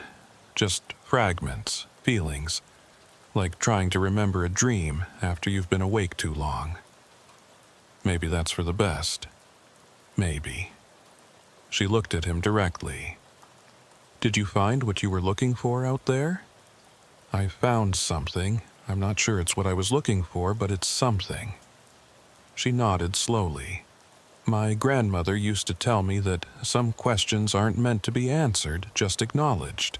I think I understand that now." "Your daughter," Truxton began carefully. "Do you still—" "I let her go," Nadine said softly. "Whatever I saw that night, whatever pulled me out into the desert, it gave me permission to stop searching, to accept that she's gone, and I won't find her. That might not sound like much, but it's everything." Truxton understood. Sometimes the best outcome wasn't solving the mystery, but finding a way to live with it. He finished his coffee and stood to leave, but Nadine stopped him with a hand on his arm. "Thank you," she said, "for not dismissing what I told you, even when it sounded crazy, for taking it seriously. It's my job to take people seriously. It's more than that, and you know it. You could have written me off as delusional, filed a report, and forgotten about it. But you didn't. You followed where it led, even though it took you to uncomfortable places." After he left, Truxton drove slowly back toward Chinley, thinking about what she'd said. The case was still open technically, all those disappearances unsolved and likely to remain that way. But something had shifted. Some understanding had been reached. The boundary was still there, still thin in certain places, but it wasn't actively pulling people across. For now, at least, an equilibrium had been achieved. The 4th week brought a visitor to the station, an agent from the Bureau of Indian Affairs who'd read the reports Truxton and Hosea had filed. He was young, fresh out of training, with the kind of confidence that came from not yet having encountered something that couldn't be explained by procedure and policy. "I'm here to review the multiple missing persons cases you've reported," he said, spreading files across the conference table. "Quite a cluster of incidents in a concentrated area. We're considering bringing in additional resources, maybe a specialized search team." Truxton and Hosea exchanged glances. "That won't be necessary," Hosea said carefully. "The situation has stabilized." "Stabilized how? These cases are still unsolved. Don't you want to find answers?" "We have the answers we're going to get," Truxton said. "What we need now isn't more investigation. It's better prevention.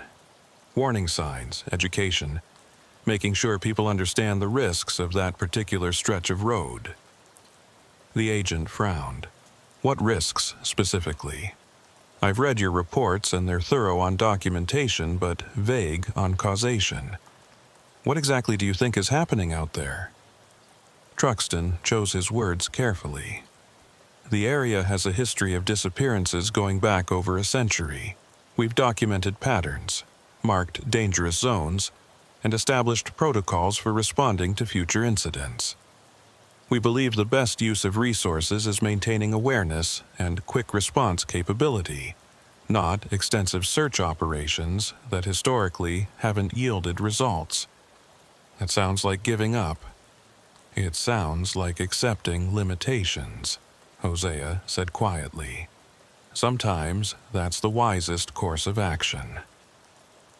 The agent wasn't satisfied, but he also couldn't argue with the data they'd compiled. The disappearances had stopped, the reports were thorough, and there were no active complaints from families demanding further investigation. He left with promises to review the situation and determine appropriate next steps, which both Truxton and Hosea knew meant the files would be archived and forgotten until the next incident occurred. "Think he'll push it higher up?" Truxton asked, after the agent had gone. "For a while, maybe. But eventually, he'll encounter something else that seems more urgent, more solvable. Our reports will become part of the background noise. Is that what we want?" Hosea considered. "Yes, I think it is. The more attention we draw, the more people will go out there looking for answers, and some of them won't come back. Better to let it fade into background noise, just another unexplained quirk of the desert." That evening, Truxton found himself drawn back to the canyon one last time. He told himself it was just to check the boundary stones, to make sure they were still properly placed, but he knew it was more than that. He needed to see the place again, to confirm in his own mind that it was just a box canyon, just rocks and sand with no special significance beyond what people brought to it. He arrived at sunset, the light turning the canyon walls to amber and gold. The symbols were still there, old and new, carved into stone that had stood for millennia. The circle of disturbed earth in the center had been smoothed by wind, but he could still make out its rough outline. He stood in the center and turned slowly, taking in the full sweep of the canyon. It felt different now, less charged, less watchful, as though whatever presence had inhabited this place had withdrawn, satisfied or simply no longer interested. From his pocket he pulled out the 4 boundary stones the old man had given him. He'd been carrying them ever since that meeting, and they'd become familiar weights, talismans against uncertainty. Now, following the old man's instructions, he placed them at the cardinal points around the canyon, speaking a simple prayer at each placement. When he was done, he stood again in the center and felt the difference immediately. The space within the boundary stones felt separate, sealed off from whatever lay beyond. Not safe exactly, but neutral. A place where the two worlds touched but didn't mix. He stayed until full dark, watching stars emerge overhead and listening to the night sounds of the desert. At some point, he became aware of a presence at the edge of his vision. Something standing just beyond the boundary stones. He didn't turn to look at it directly, just acknowledged it with a small nod. "Thank you," he said quietly, not sure if he was addressing the presence or the land itself or some combination of both, for the understanding. The presence remained for a moment longer, then faded like smoke. Truxton gathered up the boundary stones and walked back to his truck, feeling lighter than he had in weeks. The case wasn't closed, would never be fully closed, but it had reached a resolution of sorts. An acceptance that some mysteries existed beyond human comprehension, and the best response was respect rather than solution. Back at the station, he filed his final report. It was brief, just a few paragraphs noting that the recent cluster of incidents appeared to have ceased, that preventive measures had been implemented, and that continued monitoring was recommended. He attached the reference guide he and May had compiled, marked it for archival, and signed his name at the bottom. May read it over his shoulder. That's it? That's how we close out multiple missing persons cases. Unless you have a better suggestion. She was quiet for a moment. No, she said finally. I think you're right. Sometimes you have to accept that closure isn't the same as solving. You've done good work on this, Truxton. Both of you have. Hosea appeared in the doorway. Regional office just called. They're satisfied with our documentation and are closing active investigation on all historical cases. They'll remain in the system as cold cases, but no further resources will be allocated unless new incidents occur. So we're done, Truxton said. We're done with the official investigation, but the real work continues. Monitoring, maintaining awareness, being ready if it starts again. Hosea pulled out a chair and sat. I spoke to the old man in Siley. He said the boundary will stay quiet now for a long time, maybe decades. What happened was a small opening, a brief moment when conditions aligned. It's closed now, or as closed as it gets. What changed? Truxton asked. What made it close? He wasn't entirely clear on that, but he suggested that acknowledgement was part of it. That by seeing what was happening and treating it with respect rather than trying to force an explanation, we satisfied something, gave it the recognition it required. May snorted softly. So, we solved the case by not solving it? In a way, yes. They sat in silence, three people who'd stared into something beyond normal experience and come away changed but intact. The station around them felt ordinary again. Just a small building in a small town where ordinary crimes occurred and were handled through ordinary means. But they knew better now. They knew that beneath the surface of the ordinary, strange currents flowed. That the world was larger and stranger than reports and procedures could capture. And that sometimes the best police work wasn't catching perpetrators or closing cases, but simply bearing witness to what occurred and keeping others safe from stumbling into the same darkness unprepared. Over the following months, life returned to normal. Truxton continued his patrols, responding to domestic calls and traffic incidents and all the mundane emergencies that made up most of police work. But he kept the boundary stones in his truck, and he maintained the warning cairns along the dangerous stretches of highway, rebuilding them when weather or time knocked them down. Hosea began training younger officers, passing on not just official procedure but the deeper knowledge he'd gained. How to read the land, how to recognize when something felt wrong, how to trust instinct even when it contradicted logic. He never spoke directly about what they'd encountered, but he wove the lessons into his teaching until they became part of the foundation of how those officers approached their work. May compiled a second edition of the reference guide, expanded with additional historical research and detailed maps.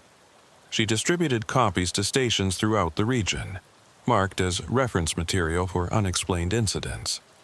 Most recipients probably filed them away without reading, but a few called to ask questions, to share their own strange encounters. A network of knowledge began to form, unofficial and undocumented, passed along through careful conversations and knowing looks. A year after the incidents, Truxton received a letter from Nadine. It was brief, just a few lines thanking him again and letting him know she was doing well. She'd gotten a job at the school in Luka Chukai, teaching children about traditional stories and the importance of respecting sacred places. She didn't mention her daughter, didn't reference that night in the desert. Just a simple update from one acquaintance to another. He wrote back, equally brief, expressing his pleasure at her recovery and wishing her well. He didn't mention the canyon or the symbols or any of it. Some things were better left unspoken, acknowledged through silence rather than words. 2 years later, on a cold October night, May called Truxton at home. "We've got a report," she said, her voice carefully neutral. "Vehicle found abandoned on US 191, mile marker 48. Driver nowhere to be found. Truxton felt his stomach tighten. "I'll be there in 20 minutes. Hosea's already en route," he said to bring the stones.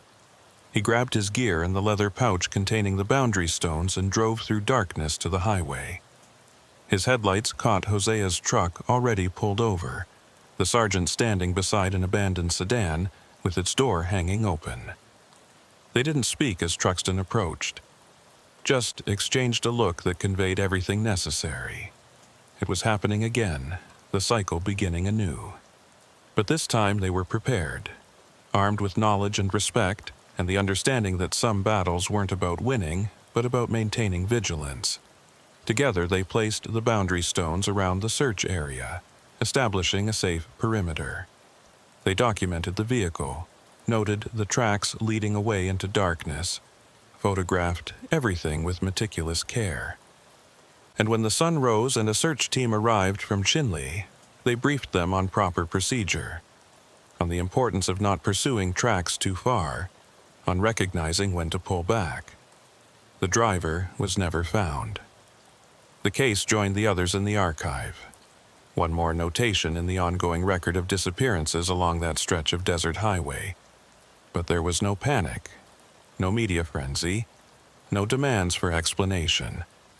Just quiet acknowledgement that this place, this land, operated by its own rules and demanded respect rather than understanding. Standing in the pre-dawn light beside Hosea, watching the search team work within the boundaries they'd established, Truxton felt something settle in his chest. Not satisfaction exactly, but acceptance. They couldn't stop this, couldn't prevent every disappearance or save every person who wandered into dangerous territory. But they could bear witness, could document and mark and warn, could stand as guardians between their people and forces beyond comprehension. "It never really ends, does it?" he said quietly. Hosea shook his head. "No, but we can make it less frequent, less devastating. We can give people a fighting chance. Is that enough? It has to be." The sun broke fully over the horizon, flooding the desert with golden light. The search team continued their careful grid pattern, staying within the boundary stones, following protocols that would keep them safe even if they didn't fully understand why. Somewhere out in that vast landscape, something walked. Something old and patient and utterly other. But here, within the stones, within the knowledge they'd gained and the respect they'd learned to show, there was a measure of protection. Not certainty, never certainty, but a chance, a hope, a small light against the encompassing dark. And for now, standing watch over a land that held mysteries they would never fully solve, that was enough. Truxton pulled out his notebook and began to write, documenting every detail with the same meticulous care he'd learned to apply. Each word was a small act of defiance against the unknowable, a testament that even in the face of forces beyond comprehension, human beings would continue to observe, to record, to bear witness. The search would continue until sunset, following established protocols. Then they would gather the boundary stones, mark the location for future reference, and file another report that would join all the others in the archive. The cycle would continue, as it had for generations, as it likely would for generations to come. But they would be here, watching and waiting, maintaining the vigil. Keepers of knowledge that couldn't be taught in any academy, guardians of a boundary that existed beyond any map. It wasn't the heroic work he'd imagined when he first put on the badge, but it was necessary work, important work. And as the sun climbed higher and the desert stretched endlessly in all directions, Truxton understood with perfect clarity that this was exactly where he was meant to be. Not solving mysteries, but standing guard over them. Not finding answers, but living with questions that had no answers. The land held its secrets, and he would let it.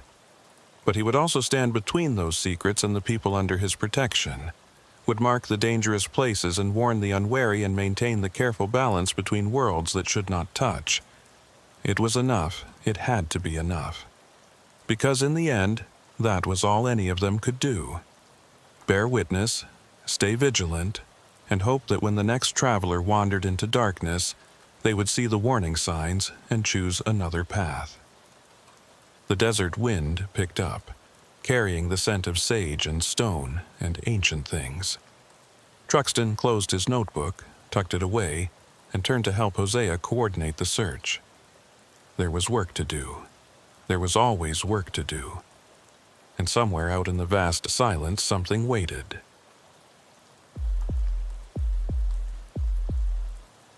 Lieutenant Corvin Sin pressed his palm against the cool metal of the patrol unit's hood and counted to 10, forcing his breathing to slow.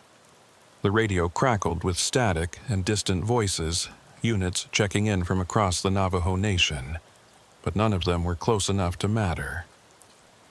Out here, 20 miles south of Shiprock on a gravel road that barely deserved the name, he was alone except for the rookie sitting rigid in the passenger seat. Officer Ira Claw was 3 weeks out of the academy, young enough that his uniform still held crisp creases and his boots hadn't yet picked up the red dust that eventually stained everything out here. He stared straight ahead through the windshield at the compound that sprawled across 5 acres of scrubland, his jaw working like he was chewing words he didn't dare speak. "Talk to me," Corvin said without looking at him. "Sir, the call said domestic disturbance. That's not what this is." "No, it's not." Corvin pulled a pair of binoculars from the door pocket and raised them to his eyes. Through the lenses, the compound came into sharp focus. 3 trailers arranged in a rough triangle, their metal siding weathered to gray. Between them, a cleared area where tire tracks and boot prints had worn the earth to hardpan.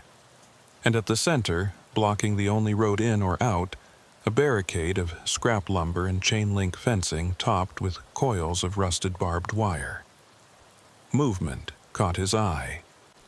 A figure emerged from the largest trailer, carrying something long and dark. Corvin adjusted the focus until the object resolved into clarity. A rifle, probably a .30-06 based on the profile, held loose and easy in practiced hands.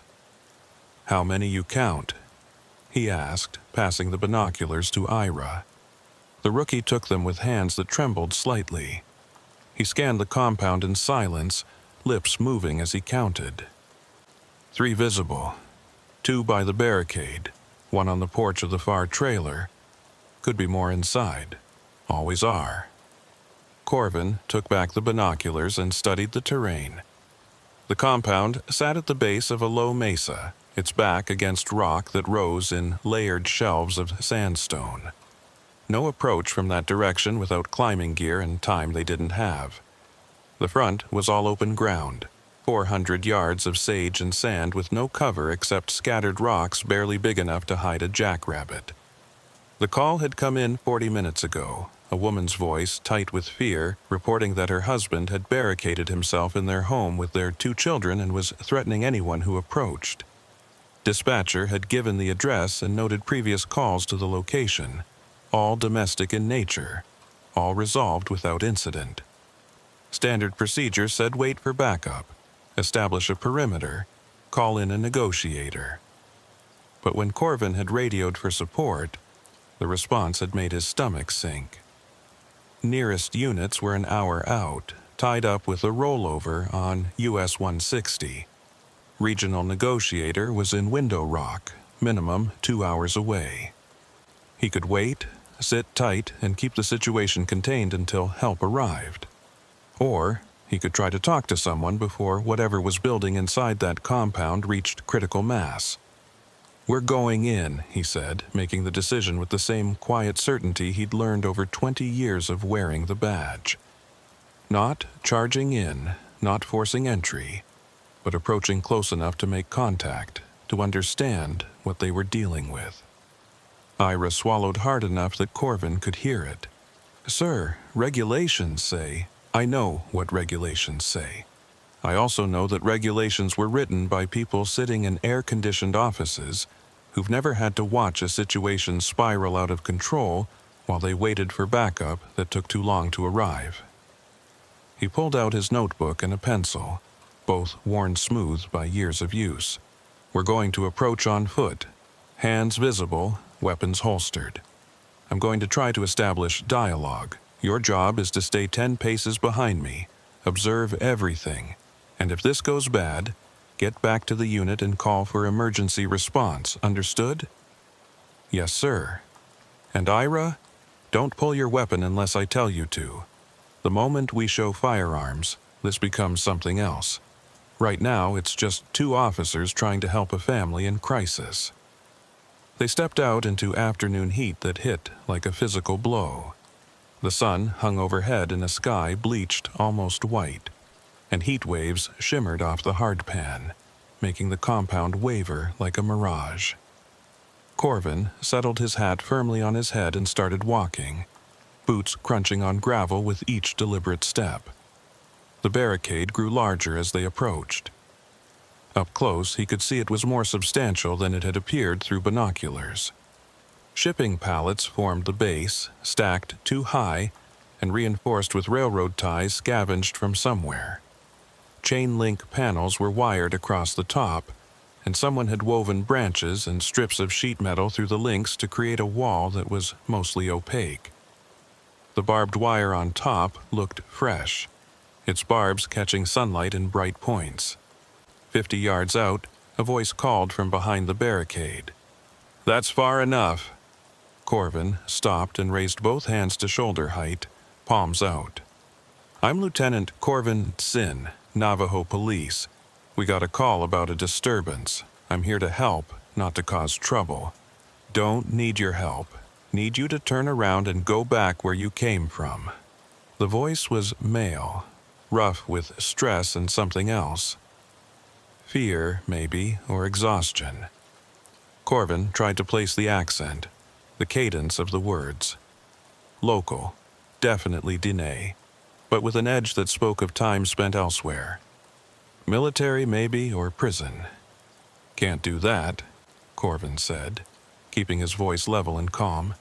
"Someone called us, which means someone in there is scared. I need to make sure everyone's safe before I can leave." "Everyone's fine. Call was a mistake." "Then let me see for myself. You come out, we talk face to face, I verify everyone's okay, and we're done here. Simple as that." Silence. Corvin could hear wind in the sage, the tick of heat expanding metal somewhere in the compound. Beside him, Ira shifted his weight, and Corvin shot him a look that said, "Stay still." "You're not coming in here," the voice said finally, "and I'm not coming out there. So I guess we're at what you'd call an impasse. Don't have to be. I'm not here to arrest anyone, not here to force my way in.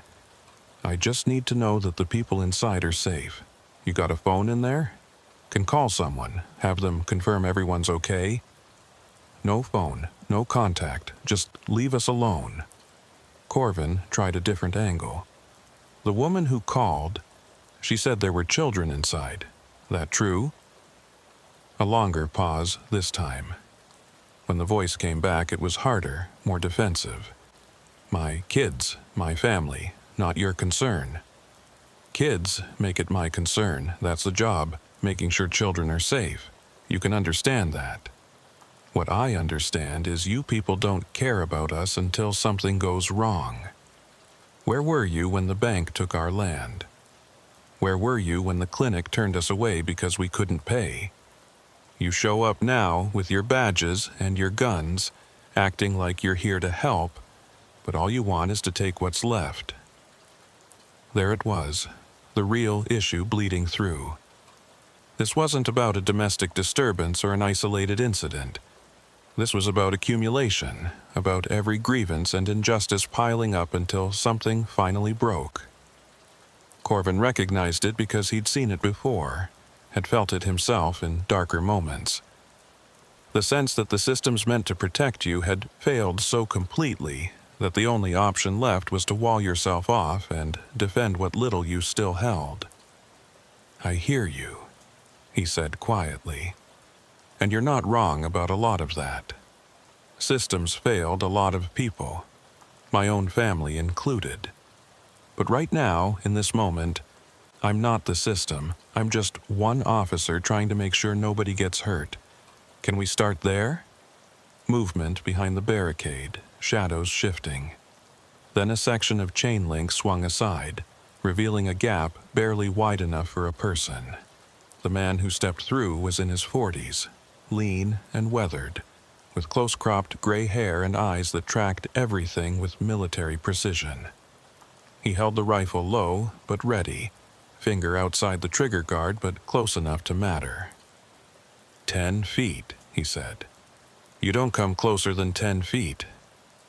Corvin nodded and stopped walking, noting the distance carefully. Close enough to talk without shouting, far enough to give the man space. Appreciate you coming out. I'm Corvin, like I said. What's your name? Doesn't matter. Matters to me. Can't have a conversation if I don't know what to call you. The man considered this. Raymond, he said finally. Raymond Sosi. Corvin pulled out his notebook and wrote the name down, the gesture deliberate and visible. Thank you, Raymond. Now the woman who called, is she here? My wife. She's inside with the kids. She safe? Course she's safe. Told you everyone's fine. Then why'd she call us? Raymond's jaw tightened. Because she's scared. Doesn't understand what I'm trying to do here. Which is what, exactly? Protect what's ours. They want to take this land, want to push us off because we're behind on some payments. But this is our home. Our children's home. We got nowhere else to go. Corvin wrote that down too, his mind already working through the legal angles. Eviction proceedings took time, required court orders and proper notice. If Raymond was facing foreclosure, there were processes, appeals, ways to fight that didn't involve barricades and rifles. Who's trying to take the land? He asked. Bank in Farmington. Sent letters. Sent a man out here last week who said we had 30 days to vacate or they'd force removal. 30 days after my family's been on this land for 3 generations. You talked to a lawyer? Can't afford a lawyer. Can barely afford food. Raymond shifted the rifle slightly, not pointing it but making its presence clear. So, I figured they want this land. They're going to have to come through me to get it. Behind Corvin, Ira cleared his throat. Sir, maybe we should... Stay back, Corvin said without turning. To Raymond, he continued, I understand you're angry. You got every right to be. But this, what you're doing now, this doesn't end well. Best case, you surrender peacefully and we work through the legal system. Worst case, someone gets hurt or killed, and then there's no coming back from that. Already tried the legal system. Went to the tribal office, filled out their forms, waited months for a hearing that got postponed 3 times. Meanwhile, the bank's lawyers are filing motions and setting deadlines, and I'm supposed to just smile and accept it? No, this is my line. I draw it here. Corvin could feel the situation crystallizing, possibilities narrowing toward a small set of outcomes, most of them bad. He needed to shift the dynamic, introduce something new that would create space for de-escalation. Your wife and kids, he said. They signed up for this line, you're drawing? Raymond's expression flickered, certainty cracking for just a moment. They'll understand. Once this is over, once we've made our stand, they'll see it was necessary. Or they'll remember their father choosing a fight over their safety. Raymond, I've been doing this job a long time. I've seen how these situations play out. Man barricades himself, thinks he's protecting his family, but what he's really doing is putting them in the crossfire. That what you want for your kids? Don't talk about my kids, you don't know anything about them. You're right, I don't. So, tell me, how old are they? Raymond had hesitated, torn between defensive anger and the natural desire to talk about his children. 8 and 5, he said finally. Boy and a girl. What are their names? Why do you need to know that? Because they're part of this conversation, whether you like it or not. 8 and 5 years old, sitting inside that trailer, listening to their father argue with police. Wondering what's going to happen, scared, probably, maybe not understanding why any of this is necessary. They're fine. My wife's keeping them calm. For now. But how long can that last? How long before the stress gets to them? Before they start crying or acting out? And what happens when backup arrives, when we've got multiple units surrounding this place? That going to make them feel safer? Raymond's grip on the rifle tightened. You threatening me? Threatening my family? No. I'm trying to help you see that there's a way through this that doesn't involve traumatizing your children or putting everyone at risk. Let me talk to your wife, verify she and the kids are okay, and then we can discuss next steps. Maybe there's legal assistance available. Maybe we can contact the bank and negotiate an extension.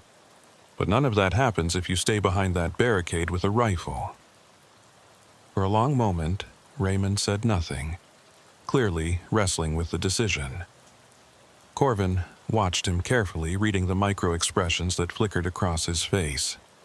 Fear and pride and desperate hope all battling for dominance. Then a new voice called from inside the compound. Raymond, please! A woman appeared at the gap in the barricade, younger than Raymond by maybe a decade, with long, dark hair pulled back in a hasty braid. Her face was streaked with tears, eyes red from crying. Please, just let them help. I can't do this anymore. The kids are terrified. Marie, go back inside. No. I'm done listening to you make decisions for all of us. You want to fight the bank, fine, but don't make the children part of it. She turned to Corvin, hands clasped in front of her like prayer. Please, officer, we didn't want any of this. I just want to take my kids and leave. Raymond spun toward her. Leave? This is our home. It's just land, Raymond. Land they're going to take anyway. I'd rather leave with our family intact than stay and watch you destroy yourself. The argument escalated quickly, both of them shouting now, old grievances spilling out in raw accusation. Corvin saw his opportunity and took it, moving forward 3 careful steps while their attention was divided.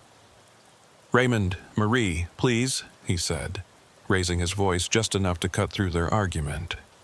This isn't helping. Raymond, your wife is scared and wants to protect your children. That's not betrayal, that's love. And Marie, your husband is trying to save something important to your family. Both of you want the same thing. You're just seeing different paths to get there. They both turned to look at him, and in that moment of distraction, Corvin made his pitch. Here's what I propose. Marie, you and the kids come out. Go with Officer Clea here back to our unit where it's safe and calm. Raymond, you and I stay and talk. Figure out what options exist. No arrests, no forced entry, just conversation. Then we bring in someone from tribal legal services, someone who can actually help with the foreclosure issue. That seem reasonable? Marie looked at Raymond, hope and fear warring in her expression. Please, she whispered. For them. Raymond stood frozen, the rifle heavy in his hands. Corvin could see the exact moment the decision crystallized, see the tension drain from his shoulders in a way that made him simultaneously relieved and sad.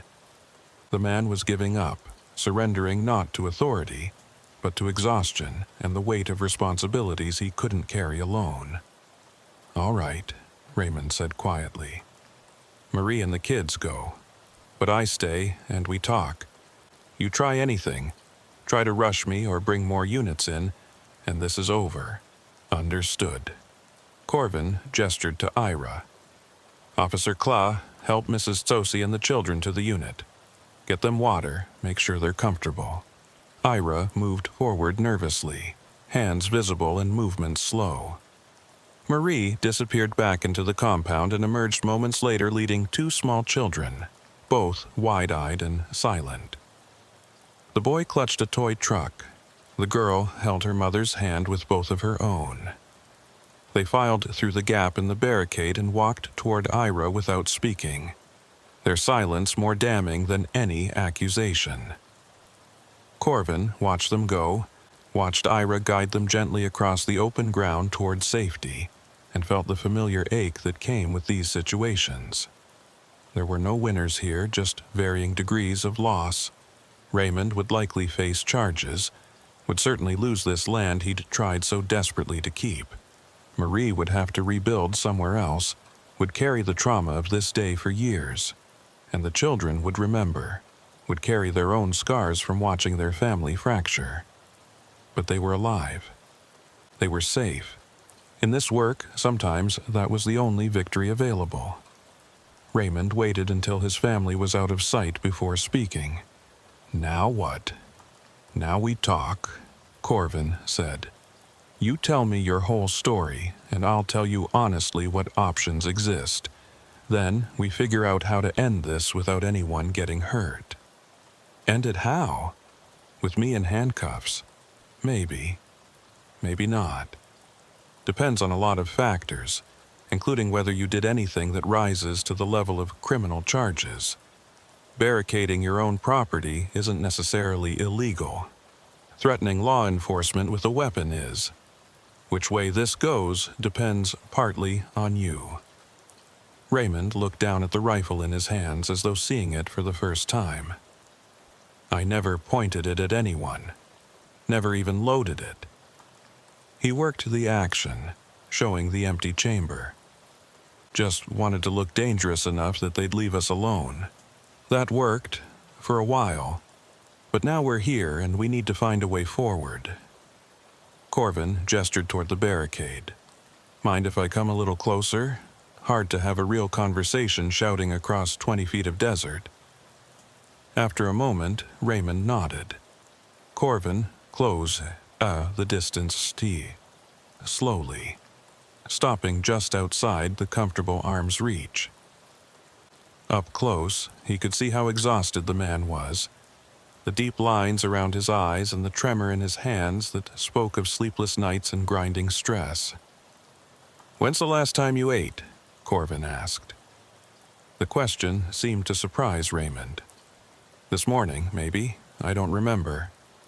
There's water and food in my unit. Let's sit down in the shade, have something to drink, and talk this through properly. You're not under arrest, Raymond. Not yet, anyway. But I need you to set the rifle down." Raymond looked at the weapon for a long moment, then carefully laid it on the ground and kicked it a few feet away. The gesture was both surrender and relief. The physical weight of the gun replaced by the emotional weight of what came next. They walked together to a spot of shade cast by the largest trailer's awning, where two folding chairs sat beside a makeshift fire pit. Corvin retrieved his canteen from his belt and offered it to Raymond, who drank deeply before handing it back. "All right," Corvin said, settling into one of the chairs. "Tell me the whole story, from the beginning. What happened to put you in this position?" And as Raymond began to talk, the words spilling out in a rush of frustration and fear and desperate hope, Corvin listened with the patience of someone who understood that sometimes the most important police work wasn't enforcement, but simply bearing witness to another person's pain. The sun tracked slowly across the sky as they talked, shadows lengthening across the compound. In the distance, Corvin could see Ira sitting with Marie and the children beside the patrol unit, could imagine the quiet conversation happening there, the slow process of de-escalation and reassurance. This was the job, he thought. Not the dramatic confrontations or heroic rescues, but the careful, patient work of helping people navigate their worst moments, of standing in the gap between crisis and resolution, offering whatever small assistance was possible. It wasn't always enough. Sometimes, despite every effort, situations spiraled beyond control. But today, at least, it had been enough to save a family from destroying itself. And for now, that had to be sufficient. The sun had shifted another hand's width across the sky by the time Corvin heard the second patrol unit approaching. He looked up from his notes to see dust rising from the access road, a vehicle moving faster than caution would normally recommend. Raymond tensed beside him, hand drifting toward where the rifle had been before remembering it was gone. "Easy," Corvin said quietly. "That'll be my backup, finally arriving. Nothing to worry about. More police means more problems. Or it means more resources to help. Depends on how we handle it." The unit pulled to a stop beside Corvin's vehicle, and two figures emerged. The first was Sergeant Billy Nez, a solid man in his 50s with a face like weathered stone and eyes that had seen everything twice. The second was a woman Corvin didn't recognize immediately, tall and lean with her dark hair pulled back in a tight bun. She wore civilian clothes, khaki pants, and a blue polo shirt with an ID badge clipped to her belt. Corvin stood and walked to meet them, leaving Raymond in the shade. "Billy," he said, offering his hand. "Corvin, heard you had a situation." Billy nodded toward the compound. "That resolved, or still active? Somewhere in between. Family's safe, subjects cooperating, but we've got legal and logistical issues to work through." He turned to the woman. "Don't believe we've met." She extended her hand. "Shawnee Manymules, regional crisis negotiator out of Window Rock. Dispatch sent me when they got word of a barricade situation. Thought you were 2 hours out. I was in Shiprock for a training, lucky timing." She studied the compound with professional interest. "Talk me through what we've got." Corvin gave her the abbreviated version as they walked back toward Raymond. Subject barricaded with family due to foreclosure stress, wife and children evacuated safely. Subject cooperative but resistant to surrender, no weapons currently in his possession, but rifle nearby. Shawnee listened without interrupting, her expression neutral and assessing. Raymond stood when they approached, wariness clear in his posture. Corvin made introductions, watching carefully how the two measured each other. Shawnee offered her hand, and after a moment's hesitation Raymond shook it. "Mr. Tzosi," she said, her voice carrying a quality of calm authority that Corvin recognized as trained. "I appreciate your willingness to talk with Lieutenant Sin. That took courage, and it kept your family safe. That's the most important thing." Raymond's shoulders relaxed fractionally. "You here to arrest me?" "I'm here to help find a resolution that works for everyone. Lieutenant T. Sin told me about the foreclosure situation. That's outside my area of expertise, but I know people who specialize in housing advocacy. With your permission, I'd like to make some calls, see what options might be available." Already tried everything. Lawyers, tribal services, even went to a legal aid clinic in Farmington. They all said the same thing, that the bank followed proper procedure and there's nothing to be done. Maybe they're right, but maybe there's an angle that wasn't explored. And even if the land can't be saved, there might be assistance available for relocation, financial counseling, other resources.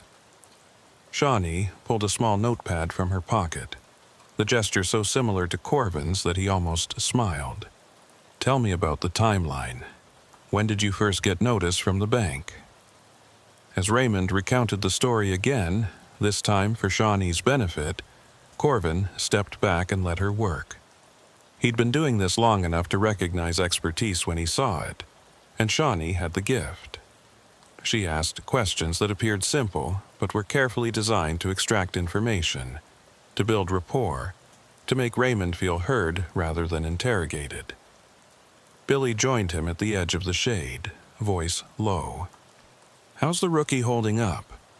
Corvin glanced toward where Ira sat with Marie and the children. "Better than expected. He's green, but he follows instructions and keeps his head. Could have been worse. Could have been a lot worse." Heard the initial call came in as domestic violence. Wife was scared. Didn't know what else to say to get help. Raymond never touched her or the kids, just barricaded them in and refused to let anyone approach. Different kind of dangerous, but dangerous nonetheless. What's your read on him? He going to accept whatever resolution we work out, or is this going to escalate again? Corvin watched Raymond talking to Shawnee, saw the exhaustion in every line of his body. He's done fighting. Doesn't mean he'll surrender easily, but the fire's gone out. He made his stand, it didn't work, and now he's looking for a way to step down without losing face completely. Good, because I've got 3 more units staged 5 miles out, and the incident commander is eager to move in if needed. I've been holding them back, but that won't last forever. Give Shawnee an hour. If anyone can talk him into peaceful surrender, it's her. The hour stretched into 2 as Shawnee worked her way through Raymond's defenses. Corvin watched the process with professional admiration. She'd established rapport, identified his core concerns, and was now methodically addressing each one. Yes, the land was likely lost, but she had contacts at Native American Rights Fund who might review the case for procedural errors. Yes, he'd probably face charges, but cooperating fully now would weigh in his favor. Yes, his family would struggle, but there were support services, housing assistance, community resources. Each answer chipped away at Raymond's resistance, replacing desperation with something approaching hope. Not for the outcome he'd wanted, but for an outcome he could survive. "The thing is," Shawnee said at one point, her voice carrying clearly in the still air, "you've already won the most important battle. Your family is safe. Your children won't see their father hurt or killed by police. That's not nothing, Raymond. That's everything." Doesn't feel like winning. No, I imagine it doesn't. But ask yourself this, 20 years from now, what do you want your children to remember about today? Their father barricading them in a compound, refusing to surrender until force was necessary, or their father making the hard choice to put their well-being above his pride? Raymond was quiet for a long time. When you put it like that. I'm not trying to manipulate you. I'm trying to help you see past this moment to what comes after. And what comes after can be okay, can even be good, but only if we end this correctly. Corvin's radio crackled. "Lieutenant Sin, this is Incident Command. What's your status?" He stepped away before responding. "Situation stable. Negotiator is making progress. Request continued hold on tactical units." "Copy that. But be advised we're losing daylight. If this isn't resolved in the next 90 minutes, we'll need to reassess approach." Meaning they'd move to a more aggressive posture, potentially forcing entry. Corvin understood the pressure, understood that resources couldn't be tied up indefinitely on a single incident. But he also knew that patience now could prevent violence later. Understood. We'll update in 60. He returned to find Shawnee standing, offering her hand to Raymond. "So, we're agreed. You'll surrender peacefully. We'll document the rifle was never loaded, and I'll make those calls about legal assistance." Raymond looked at her hand for a long moment before taking it. "Yeah, we're agreed." "Thank you. That took real courage." She turned to Corvin. "Lieutenant, can you help Mr. Tsosi gather any personal items he needs? I want to make sure he's comfortable during processing." Corvin nodded and followed Raymond into the trailer. The interior was cramped but neat, furnished with mismatched pieces that spoke of hard times and careful maintenance. Family photos covered one wall, documenting better days, happier moments. Raymond paused before them, hand hovering over a picture of Marie and the children at some birthday celebration. "Can I take this?" he asked quietly. "I don't see why not. Grab what you need for a couple days, just in case processing takes longer than expected." Raymond packed a small bag with mechanical efficiency, movements those of someone who'd done this before. Military or prison, Corvin thought again, watching how he rolled clothes tight and packed them in precise rows. The rifle was the only weapon visible, but Corvin made a point of checking other potential hiding spots anyway. Policy was policy, even in situations that felt more sad than dangerous. They emerged into late afternoon light that had gone golden, shadows stretching long across the compound. Shawnee had been busy while they were inside, coordinating with Billy and Ira to establish a clear procedure for the surrender.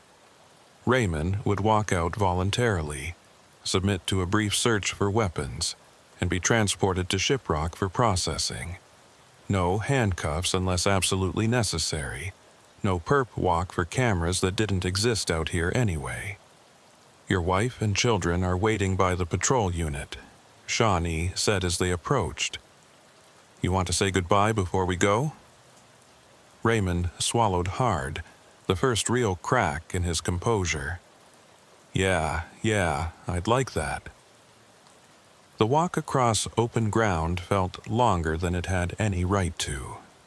Corvin stayed close but not crowding, giving Raymond space while remaining ready to intervene if the situation changed. But the man's shoulders had rounded, defeat written in every line of his body. Whatever fight he'd carried into this day had been left behind in that trailer with the photographs of better times. Marie stood as they approached, the children pressed against her legs.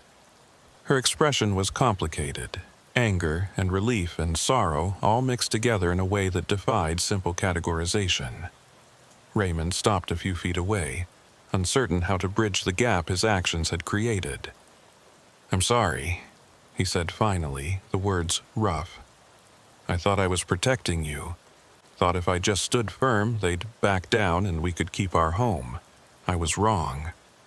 You were scared, Marie replied quietly. We both were. But you can't protect us by putting us in danger, Raymond. You can't save our home by tearing our family apart. I know that now. He looked down at the children, who stared back with wide, uncertain eyes. Hey, guys. Daddy has to go away for a little while, but I need you to be strong for your mom, okay? Help her with whatever she needs. The little girl stepped forward and wrapped her arms around his leg, holding tight. Don't want you to go. I don't want to go either, sweetheart. But I have to. Made some mistakes and now I have to fix them. But I'll be back, I promise. He knelt down to her level, gently prying her arms loose so he could look into her face. You remember what I always tell you about promises. Keep them no matter what, she whispered.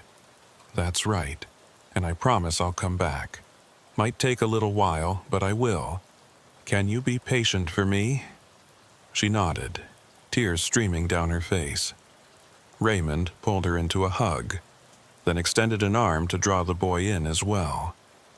For a long moment, they stayed like that, a family tableau frozen against the backdrop of a compound that had become a prison of their own making. When Raymond finally stood, his own eyes were wet. He looked at Marie and something passed between them that needed no words. Understanding, maybe, or forgiveness, or just the shared acknowledgement of all they'd lost and all they still had.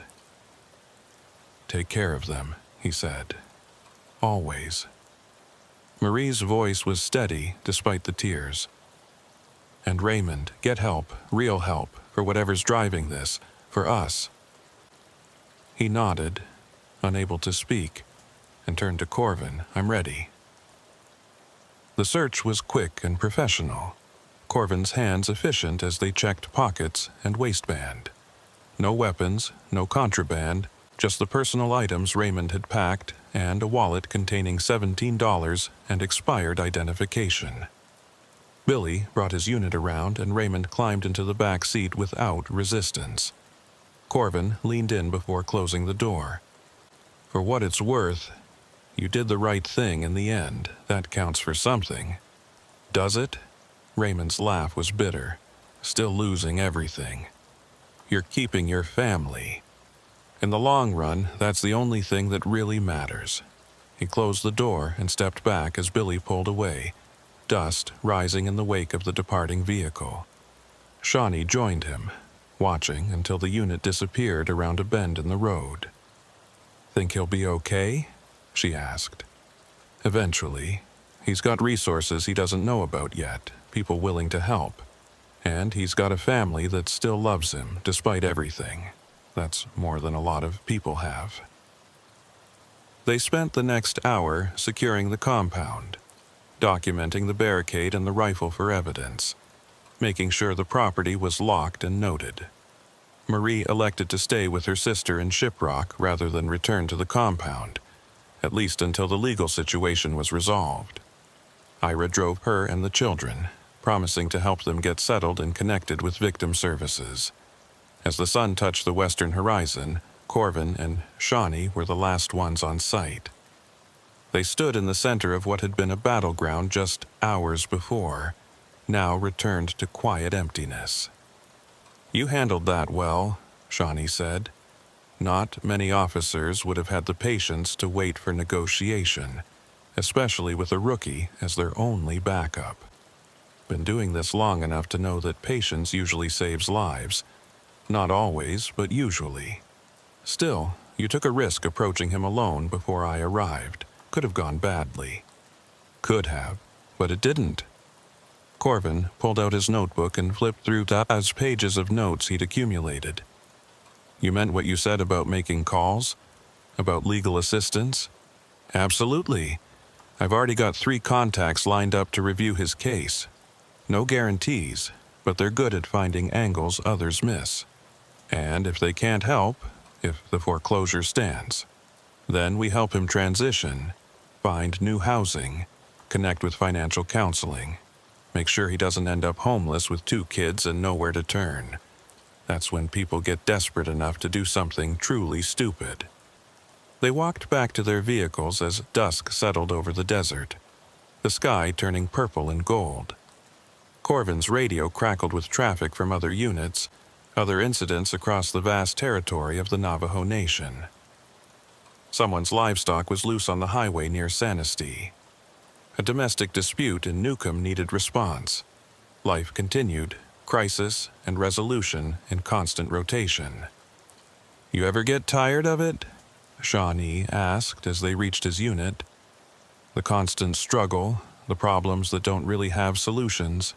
"Every day," Corvin admitted. "But then I think about what happens if we're not here to at least try. If people like Raymond have nowhere to turn when they're desperate. Yeah, the job is hard. Yeah, we can't fix everything. But we can fix some things, can prevent some tragedies. That's enough to keep me coming back." Spoken like someone who's been at this too long to quit. 23 years come November, too stubborn to do anything else at this point. She laughed and climbed into her own unit, offering a wave as she pulled away. Corvin sat in his vehicle for a few minutes, gathering his thoughts before beginning the drive back to Shiprock. The compound sat empty behind him, the barricade a dark silhouette against the deepening sky. He thought about Raymond, about Marie and the children, about all the ways a situation could have gone wrong and hadn't, about the thin line between tragedy and resolution, and how often it came down to patience and luck in roughly equal measure. His phone buzzed with a text from Ira. Family settled at sister's place. Kids doing okay, all things considered. Thank you for teaching me how to handle this. Corvin smiled and texted back. You did good work today. Get some rest. He started the engine and pulled onto the road, headlights cutting through gathering darkness. The drive back gave him time to decompress, to transition from the heightened awareness of crisis response back to normal functioning. He thought about the report he'd need to write, the follow-up that would be required, the chain of events that had been set in motion. But mostly he thought about Raymond's face when he'd hugged his children goodbye, about the weight of all the small decisions that had led to this moment, the missed payments and threatening letters, the pride that wouldn't let him ask for help until it was too late, the fear that drove him to build walls instead of bridges. It could have been anyone, Corvin reflected. In the right circumstances, with the right pressures, any of them could end up in Raymond's position. That's what made this work so heavy sometimes. The recognition that the line between law enforcement and lawbreaker was thinner than most people wanted to believe. The lights of Shiprock appeared ahead, a cluster of civilization against the dark expanse of the reservation. Corvin navigated to the station, parked in his usual spot, and sat for a moment longer before heading inside. The fluorescent lights of the building seemed harsh after hours in natural light, making him squint as he pushed through the door. The duty sergeant looked up from his desk. "Heard you had excitement today." "More like stress. Where'd they put Raymond Sosi?" "Interview room 2. Billy's starting the paperwork." Corvin found Billy hunched over forms, his handwriting cramped and deliberate. Raymond sat across from him, looking smaller somehow than he had at the compound. The fight had truly gone out of him, leaving only exhaustion and resignation. "How's he doing?" Corvin asked Billy quietly. "Cooperative. Gave a full statement, no lawyer requested. I'm recommending minimal charges, maybe just the barricade situation. Nothing about weapons since the rifle was never loaded or pointed." "What's the prosecutor likely to think?" "Depends on who catches the case. But given the circumstances, I think we can make a case for diversion or suspended sentence. He's not a danger to the community, just a desperate man who made poor choices." Corvin nodded and entered the interview room. Raymond looked up, something like hope flickering in his eyes. "Lieutenant, wanted to check on you before I head home. You need anything? Water? Food?" "I'm okay. Your sergeant's been fair." "Billy's good people. Listen, Raymond, I meant what I said earlier. You did the right thing surrendering peacefully. That's going to count in your favor as this process moves forward." "What happens now?" "Tonight, you'll be held here pending arraignment, probably tomorrow afternoon. Shawnee's already working on finding you representation, and she'll make sure your wife knows the schedule. After that, depends on a lot of factors, but my guess is you'll be released on your own recognizance while the case works through the system. And the land?" Corvin pulled up a chair and sat. "That I can't help with. The foreclosure is a civil matter, outside police jurisdiction. But Shawnee gave you contacts, people who might be able to help. Use them. Don't give up just because one door closed." Raymond was quiet for a moment. "My father built the main trailer with his own hands. Took him 3 summers, working weekends and evenings after his regular job. I was maybe 10, helping him haul materials and hold boards steady while he nailed them. He said, 'This is yours someday. Take care of it. Pass it to your children.' And I couldn't even do that. Couldn't keep it safe for one generation. You know what your father would say if he were here? That I failed. No. He'd say family matters more than property. That you made the choice to protect your wife and children, even when it cost you everything else.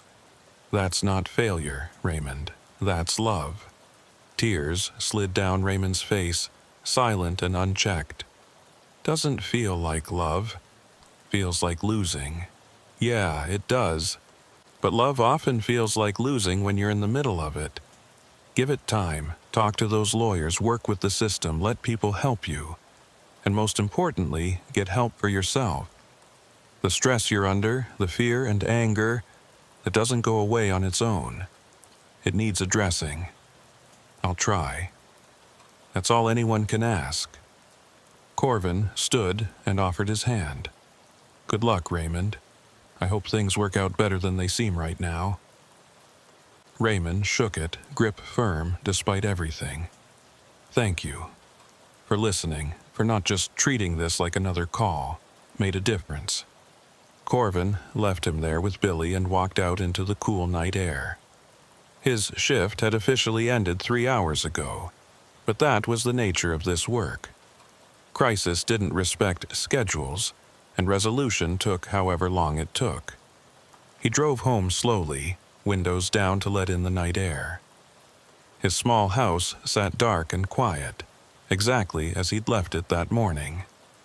Inside, he dropped his gear by the door and went straight to the kitchen, pulling out leftover fry bread and mutton stew his sister had brought by earlier in the week.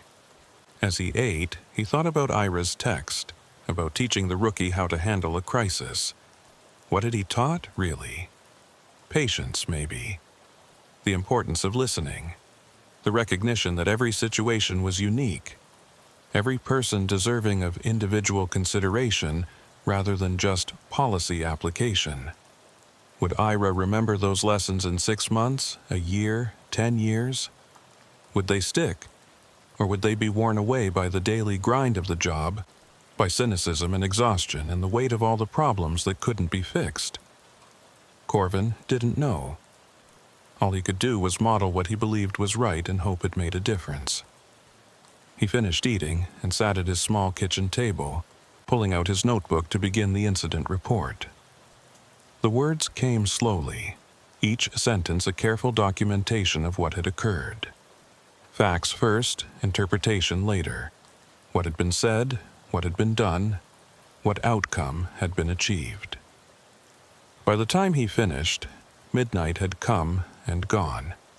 He filed the report electronically, sent copies to the appropriate supervisors, and closed his laptop with a sense of completion.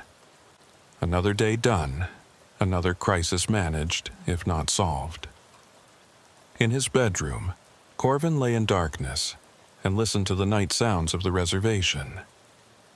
Distant dogs barking, the rumble of a truck on the highway, the wind in the cottonwoods outside his window. Ordinary sounds, comforting in their familiarity. Tomorrow would bring new calls, new crises, new people in desperate situations needing help. But that was tomorrow. Tonight, he'd done what he could.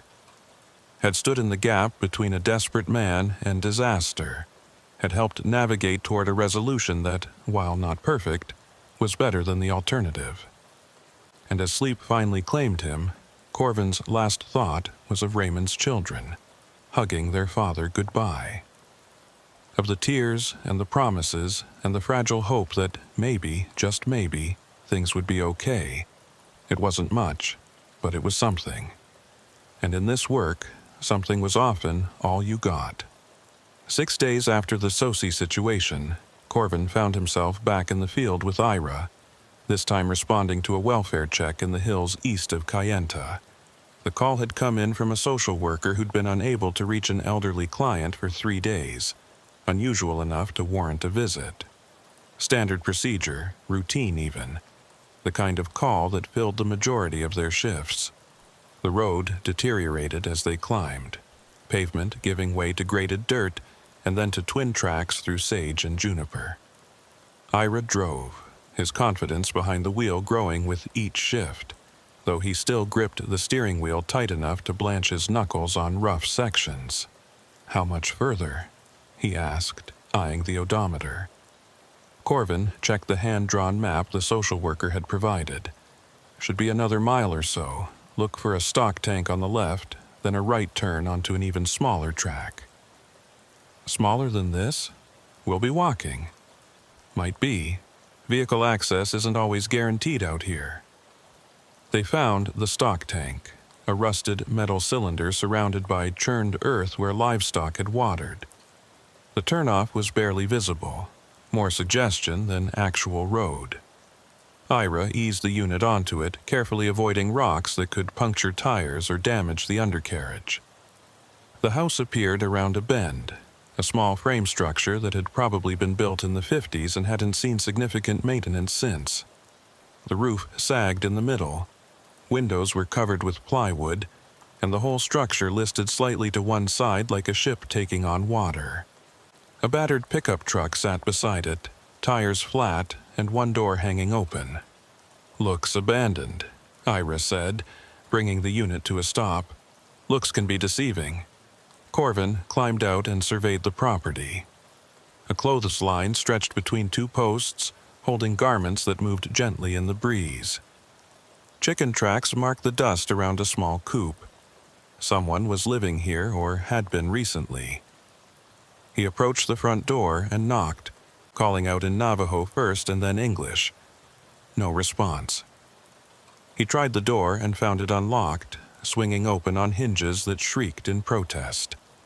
The interior was dim, illuminated only by light filtering through cracks in the plywood window covers. As his eyes adjusted, Corvin could make out furnishings that were sparse but cared for. A small table with 2 chairs, a wood stove in one corner, shelves holding canned goods and cooking implements. Everything was neat, organized, the home of someone who took pride in what little they had. "Mrs. Yazzie," he called. "This is Lieutenant Sin, Navajo Police. Your social worker asked us to check on you." Movement in the back room, a shuffling sound followed by a voice so thin it was barely audible. "In here." He found her in a small bedroom, lying on a narrow bed covered with faded quilts. She was ancient, her face a map of wrinkles, eyes milky with cataracts. One arm lay outside the covers, the hand swollen to twice its normal size and mottled with purple bruising. "Mrs. Yazzie, I'm Lieutenant Sin. Looks like you're hurt. When did this happen?" 3 days. Her voice was stronger now, clarifying with use. "Fell carrying water. Landed wrong." "Have you been able to get up since then?" "Once. Made it to the bucket there." She gestured weakly toward a corner where a plastic bucket sat. Confirmation that she'd been trapped here for 3 days with minimal water and no food. Corvin keyed his radio. "Dispatch, I need medical response to my location. Elderly female, dehydrated, possible fracture to left arm. Advise EMS the road is rough, they'll need to take it slow." "Copy that. EMS is 45 minutes out from Kayenta." 45 minutes. Corvin moved to the small kitchen and found a cup, filled it with water from a jug, and brought it back to Mrs. Yazzie.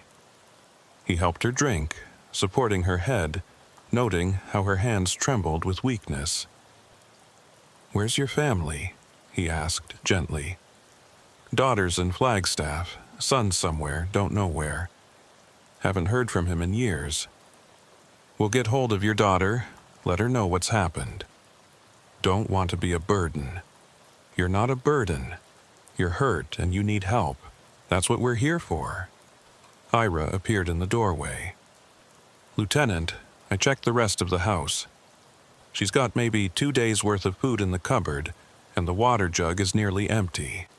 How long has she been living like this?" "Long enough that it's normal." Corvin turned back to Mrs. Yazzie. "The social worker who called us, what services have you been getting? She brings food once a month, checks on me, makes sure I'm okay. Good girl, that one, always respectful. But she hasn't been here in 3 days. Was supposed to come Monday. This is Saturday, isn't it?" Confusion clouded her eyes. "Or is it Sunday?" "It's Saturday. Monday was 4 days ago." "Oh." The word was small, lost. "I've been here longer than I thought." The 45 minutes stretched as Corvin and Ira did what they could to make Mrs. Yazzie comfortable. Ira found firewood and got the stove going to chase the chill from the house. Corvin located food and heated soup, spooning it into her mouth a little at a time. She ate slowly, each swallow an effort, but color began to return to her face. "Tell me about this place," Corvin said as they waited. "How long have you lived here?" 63 years. Husband built it when we married, him and his brothers. Raised 4 children here." Her good hand plucked at the quilt. "He's gone now, 3 of the children too. Just Sarah left, and she's got her own life in the city. You ever think about moving? Somewhere with more support, closer to services." "Leave here? This is my home. My husband's buried on that hill behind the house. My parents not far from him. When my time comes, I'll join them. Can't do that if I'm in some facility in town." Corvin understood. The land wasn't just property out here. It was identity, connection, the physical embodiment of family and history. Asking someone to leave it was like asking them to stop being themselves. The EMS crew arrived in a converted four-wheel drive ambulance, two paramedics who moved with practiced efficiency. They assessed Mrs. Yazzie, confirmed Corvin's suspicion of a fractured wrist, and gently loaded her onto a stretcher. She protested weakly, insisting she didn't want to leave, but pain and exhaustion had stolen her ability to resist. "We'll notify your daughter," Corvin promised as they carried her out. "And we'll make sure the house is secure. You focus on getting better." After the ambulance departed, Corvin and Ira spent an hour documenting the scene and securing the property. They fed the chickens, filled water containers, and made sure the house was locked. Then Corvin sat in the patrol unit and made calls, tracking down Sarah Yazzie through the social worker's contact list. The conversation was difficult. Sarah was shocked, guilty, defensive all at once. Yes, she knew her mother was isolated. No, she hadn't been able to visit in months because of work. Yes, she understood the situation was serious. She'd drive up tomorrow, would figure out what needed to happen next. "Think she'll actually come?" Ira asked after Corvin ended the call. "Hope so. But even if she does, what then? Force an 80-year-old woman to leave her home against her will? There's no good answer here." They drove back to Kayenta in silence, each processing what they'd seen. At the station, Corvin filed his report with mechanical precision, documenting facts without editorial comment. Elderly resident found incapacitated, medical assistance rendered, family notified. Clean, professional, giving no hint of the larger questions the situation raised. But the questions haunted him anyway. How many other people were out there, living in isolation, one accident away from serious harm or death? How many fell through the cracks because they were too proud to ask for help, too attached to their land to accept relocation, too forgotten by family who'd moved on to urban lives? The answer, he knew, was too many. And there was no policy or procedure that could address the fundamental problem of a vast territory, limited resources, and people determined to maintain traditional ways of life regardless of the risks. 2 days later, Shawnee called him. "Got an update on Raymond Sosi. Good news or bad?" "Bit of both. The lawyers I connected him with found a procedural error in the foreclosure notice. Nothing major, but enough to get the bank to negotiate. He's going to lose the land eventually, but they've agreed to give him 6 months and help with relocation costs. That's better than nothing." "Yeah." And the prosecutor agreed to diversion on the criminal charges. Raymond completes anger management counseling and community service. The charges get dismissed. He'll have a record of the arrest but no conviction. How's he handling it? Better. Marie took him back on the condition he gets serious help, which he's doing. Started therapy, joined a men's group at the church. Says it's helping him process some old trauma from his military service. Corvin felt something ease in his chest. Good. That's really good. Wanted you to know your patience paid off. Could have gone very differently if you'd forced the issue that first day. After hanging up, Corvin sat at his desk and thought about patterns. The Sosi case and Mrs. Yazzie's situation were different in specifics, but similar in essence. Both involved people under stress, isolated by geography or circumstance, struggling with systems that weren't designed to address their particular needs. Both required responses that went beyond standard law enforcement, demanded human connection and creative problem-solving. It was exhausting work, never really finished, always revealing new crises that needed attention. But it was also the work that mattered most, the unglamorous daily effort of holding communities together. His phone buzzed with a text from Ira. "Just finished my first month. Wanted to say thanks for being patient while I figure this out." Corvin smiled and typed back, "You're doing fine. Keep asking questions and listening more than you talk. You'll be okay." That evening, he drove out to the overlook where he sometimes went to think.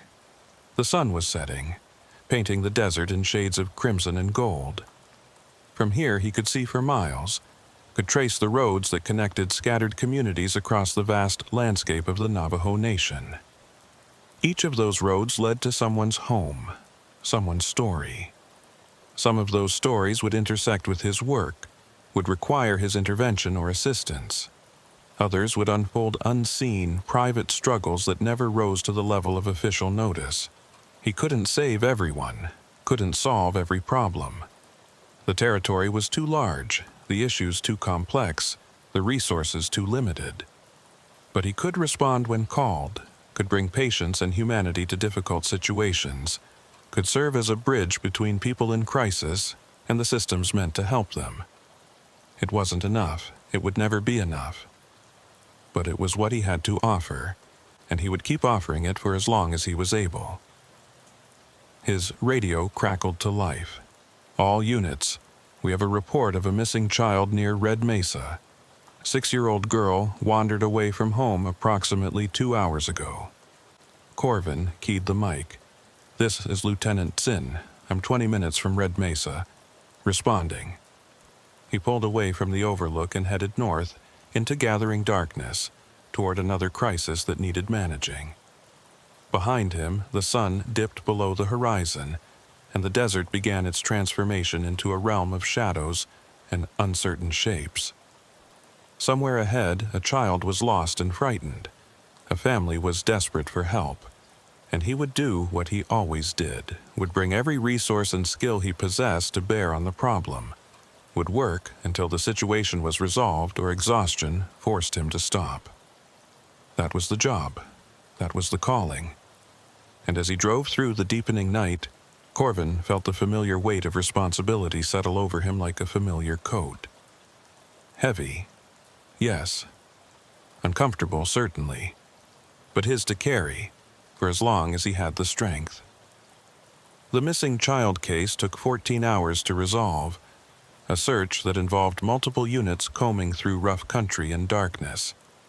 They found her at dawn, curled up asleep in a small cave, scared but unharmed. The reunion with her parents was tearful and joyful, one of those rare moments when everything turned out okay. Corvin filed his report and went home to sleep for 6 hours before his next shift began. The cycle continued, endless and demanding, but he wouldn't have chosen any other work. This was where he belonged, standing in the gap between crisis and resolution, offering whatever help was possible to people who needed it most. And as he drifted off to sleep, his last conscious thought was of Raymond Sosi working through his anger in therapy, of Mrs. Yazzie, hopefully recovering in a hospital bed, of a little girl safe at home with her family. Small victories, all of them, but victories nonetheless. And in this work, you learn to appreciate the small ones because they were what kept you going when the larger battles seemed unwinnable. The call came at 2:17 in the morning, 3 weeks after the Tsosi incident.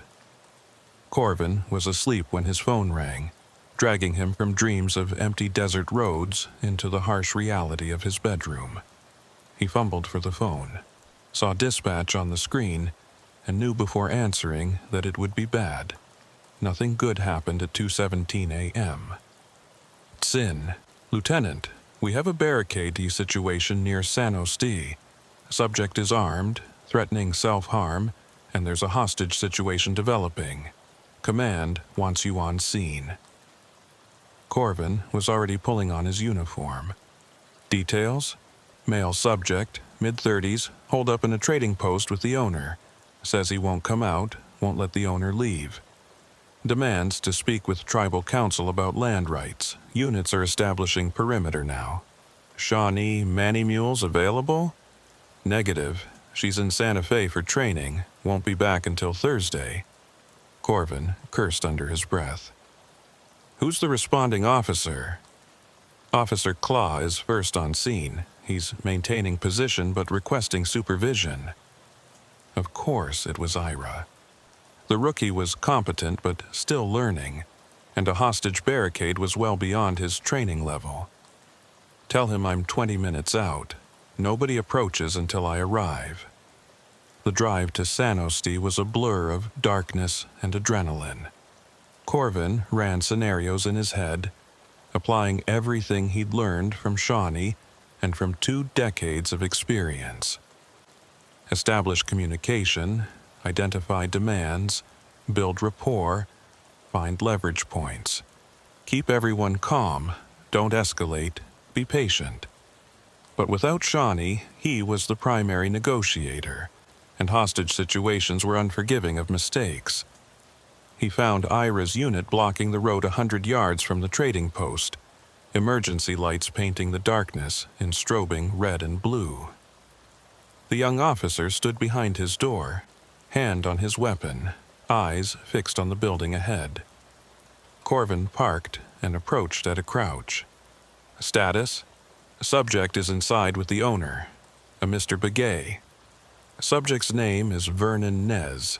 He's got a hunting rifle and he's fired 2 warning shots, one through the window and one into the ceiling. Says he'll kill the hostage if we try to come in. What's his demand? Wants tribal council to cancel a lease agreement on some grazing land. Says the land was promised to his family and the council violated trust by leasing it to someone else. How long has he been in there?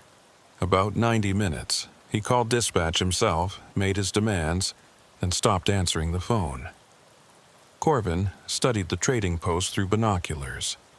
It was a single-story adobe structure with a flat roof, maybe 40 feet across. 2 windows in front, both dark. 1 door, solid wood, currently closed. No other visible exits, though there might be a back door. Other units?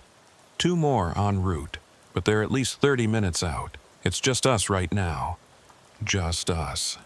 Corvin felt the weight of it, the responsibility of making decisions that could mean life or death. He pulled out his notebook and sketched the building, marking sightlines and potential approach routes. Then he keyed his radio. Dispatch, this is Lieutenant Sin. Patch me through to Vernon Nez's phone. Static, then ringing. Once, twice, 3 times. On the 4th ring, a voice answered, tense and wary. Who's this? My name is Corvin Sin. I'm a lieutenant with the Navajo police. Vernon, I want to help you, but I need to understand what's happening. Can you talk to me? Already told dispatch what I want. Tribal council needs to fix this. I understand you're upset about the grazing lease. That's a legitimate concern, but holding Mr. Begay won't solve it. Let him go, and you and I can discuss options. No, they'll just arrest me the second he walks out. I won't lie to you, Vernon. There will be consequences for this. But those consequences get worse the longer this goes on. Right now, we can still resolve this peacefully. Peacefully? You mean where I give up everything and trust the same system that screwed my family? Vernon's laugh was bitter. I'm done trusting. Corvin heard something in the background, a muffled voice. The hostage, probably. Is Mr. Begay okay? He's fine, scared, but fine. Hasn't done anything wrong, he's just insurance. Insurance against what?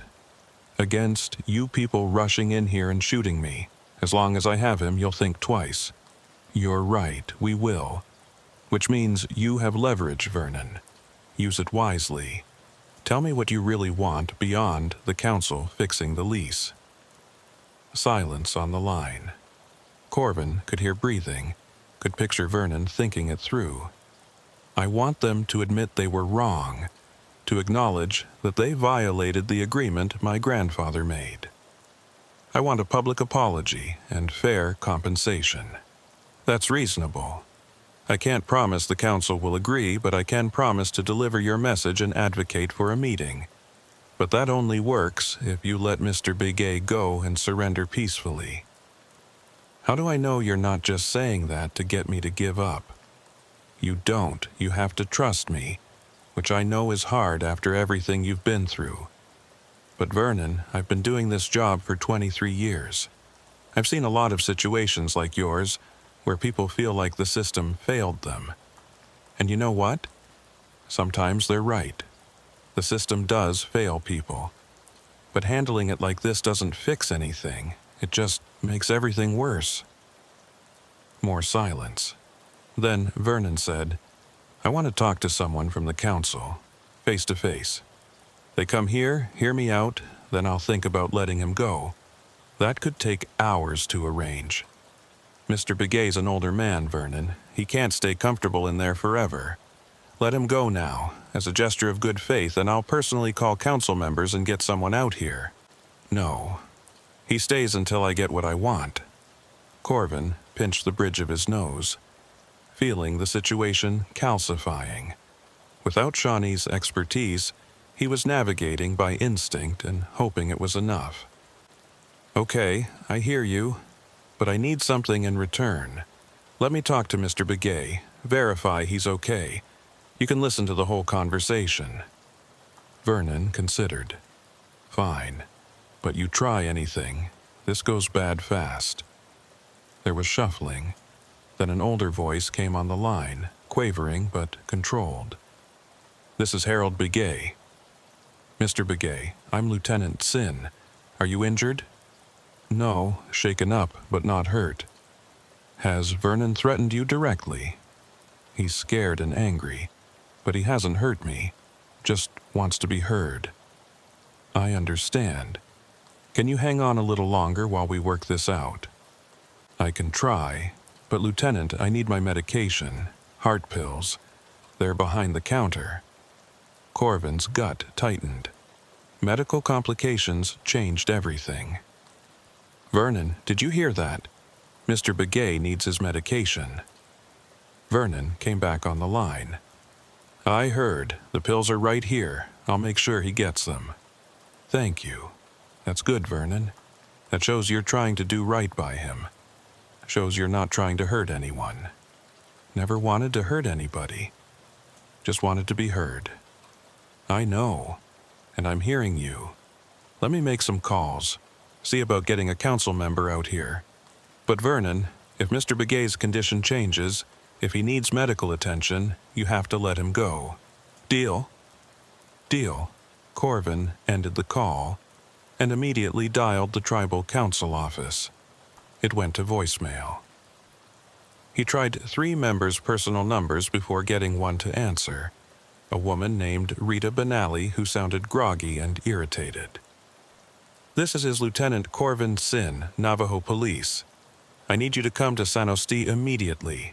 We have a hostage situation involving a land dispute, and the subject is demanding to speak with council. Rita woke up fast. A hostage situation? Over what lease? The Nez family grazing rights. Vernon Nez is holding the trading post owner and won't release him until someone from council hears his grievance. Jesus. Okay, I'm familiar with that case. It's complicated, but there might be room for negotiation. I can be there in an hour. Make it 45 minutes if you can. We've got an elderly hostage who needs medication and a subject who's running on emotion and exhaustion. Clock's ticking. After hanging up, Corvin briefed Ira on the situation and the plan. When Rita gets here, I'll facilitate a conversation through the door. Vernon comes out. We take him into custody, hopefully without incident. Your job is to stay ready but not visible. We don't want to spook him with too much police presence. Understood. Sir, can I ask something? Go ahead. How do you stay calm? My heart's been racing since I got here, and you're just methodical about everything. Corvin smiled grimly. My heart's racing too, Ira. I'm just better at hiding it. The calm is a performance, a necessary one. People in crisis respond to our energy. If we're panicked, they panic. If we're steady, it gives them space to be steady too. And if the performance doesn't work, then we adapt. But that's why we have procedures, protocols, training. So, when instinct fails, we have structure to fall back on. The 45 minutes felt like hours. Corvin maintained periodic contact with Vernon, checking on Mr. Begay's condition and providing updates on Rita's arrival. Each conversation was a delicate balance, offering enough reassurance to keep Vernon calm without making promises he couldn't keep. When Rita's vehicle finally appeared, headlights cutting through darkness, Corvin felt relief mixed with new tension. This was the critical moment, when they'd either resolve peacefully or watch the situation deteriorate. He met Rita away from the trading post and briefed her quickly. Keep it simple. Acknowledge his grievance, commit to reviewing the case, give him a path forward that doesn't involve continuing this standoff. What if the lease is legitimate? What if counsel did nothing wrong? Then you tell him the truth, but you do it respectfully. Right now, he doesn't need to win. He needs to be heard. Give him that, and we can probably end this. They approached the trading post together, stopping 20 feet from the door. Corvin called out, "Vernon, it's Lieutenant Sin. I've got council member Rita Benally here. She's familiar with your family's case and ready to listen." The door cracked open, rifle barrel visible in the gap. "How do I know this isn't a trick?" Rita stepped forward, hands raised and visible. "Vernon Nez, I know your grandfather Joseph, good man. I remember when your family filed the original complaint about the grazing lease. I'm here because Lieutenant Tessin said you needed to be heard, and I agree. You deserve that. You're really counsel?" "I am, and I'm willing to sit down right now and discuss this, but not while you're holding Harold Begay. Let him go, come out peacefully, and we'll talk. You have my word." Vernon was quiet for a long moment. When he spoke, his voice had lost its hard edge. "What happens to me?" Corvin answered. "You'll be arrested, Vernon. I won't lie about that. But cooperation now will count for a lot in how this case gets handled, and Rita's commitment to review your grievance stands regardless. And Harold, he's really okay? Let me see for myself, and I'll tell you." The door opened wider. Harold Begay emerged, moving slowly but under his own power. Ira guided him away from the building to safety. Then Vernon appeared, the rifle held loosely in one hand, pointed at the ground. "I'm putting the gun down," he called. "Don't shoot." "Nobody's shooting," Corvin replied. "Set it down. Step away from it and walk toward me. Hands visible." Vernon complied, moving with exhausted resignation.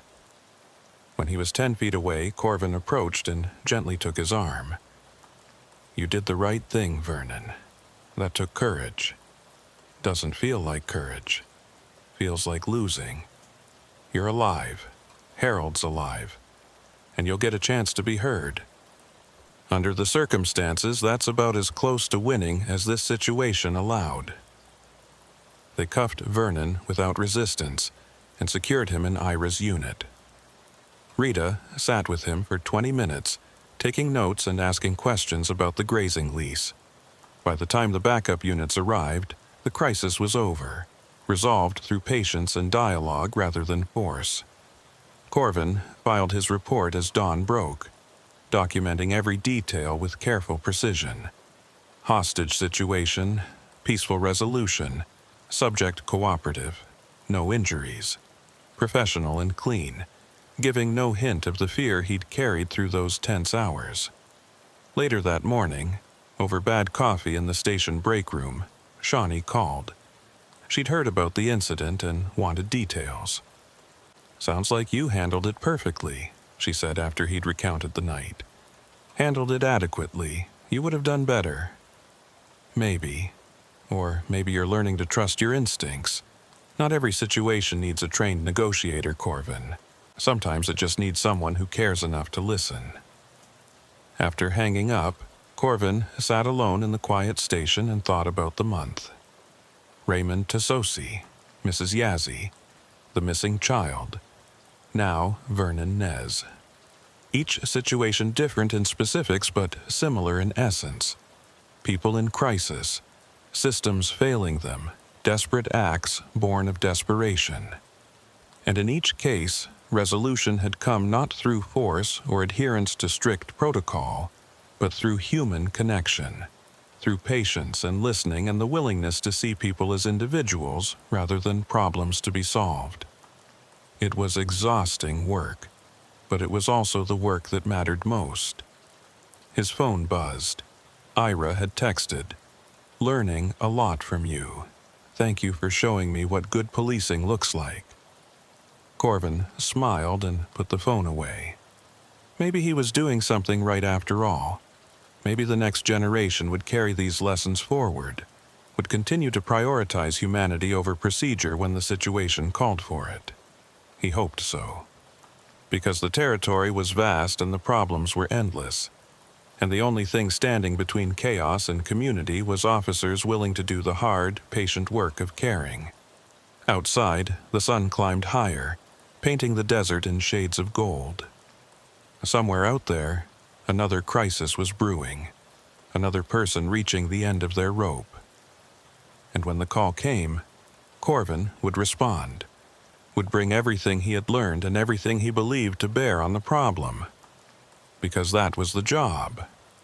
Not the enforcement of laws, though that mattered. Not the maintenance of order, though that was important.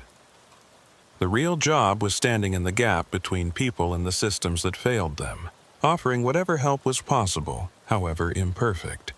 It wasn't enough. It would never be enough, but it was what he had to give, and he would keep giving it for as long as he was able.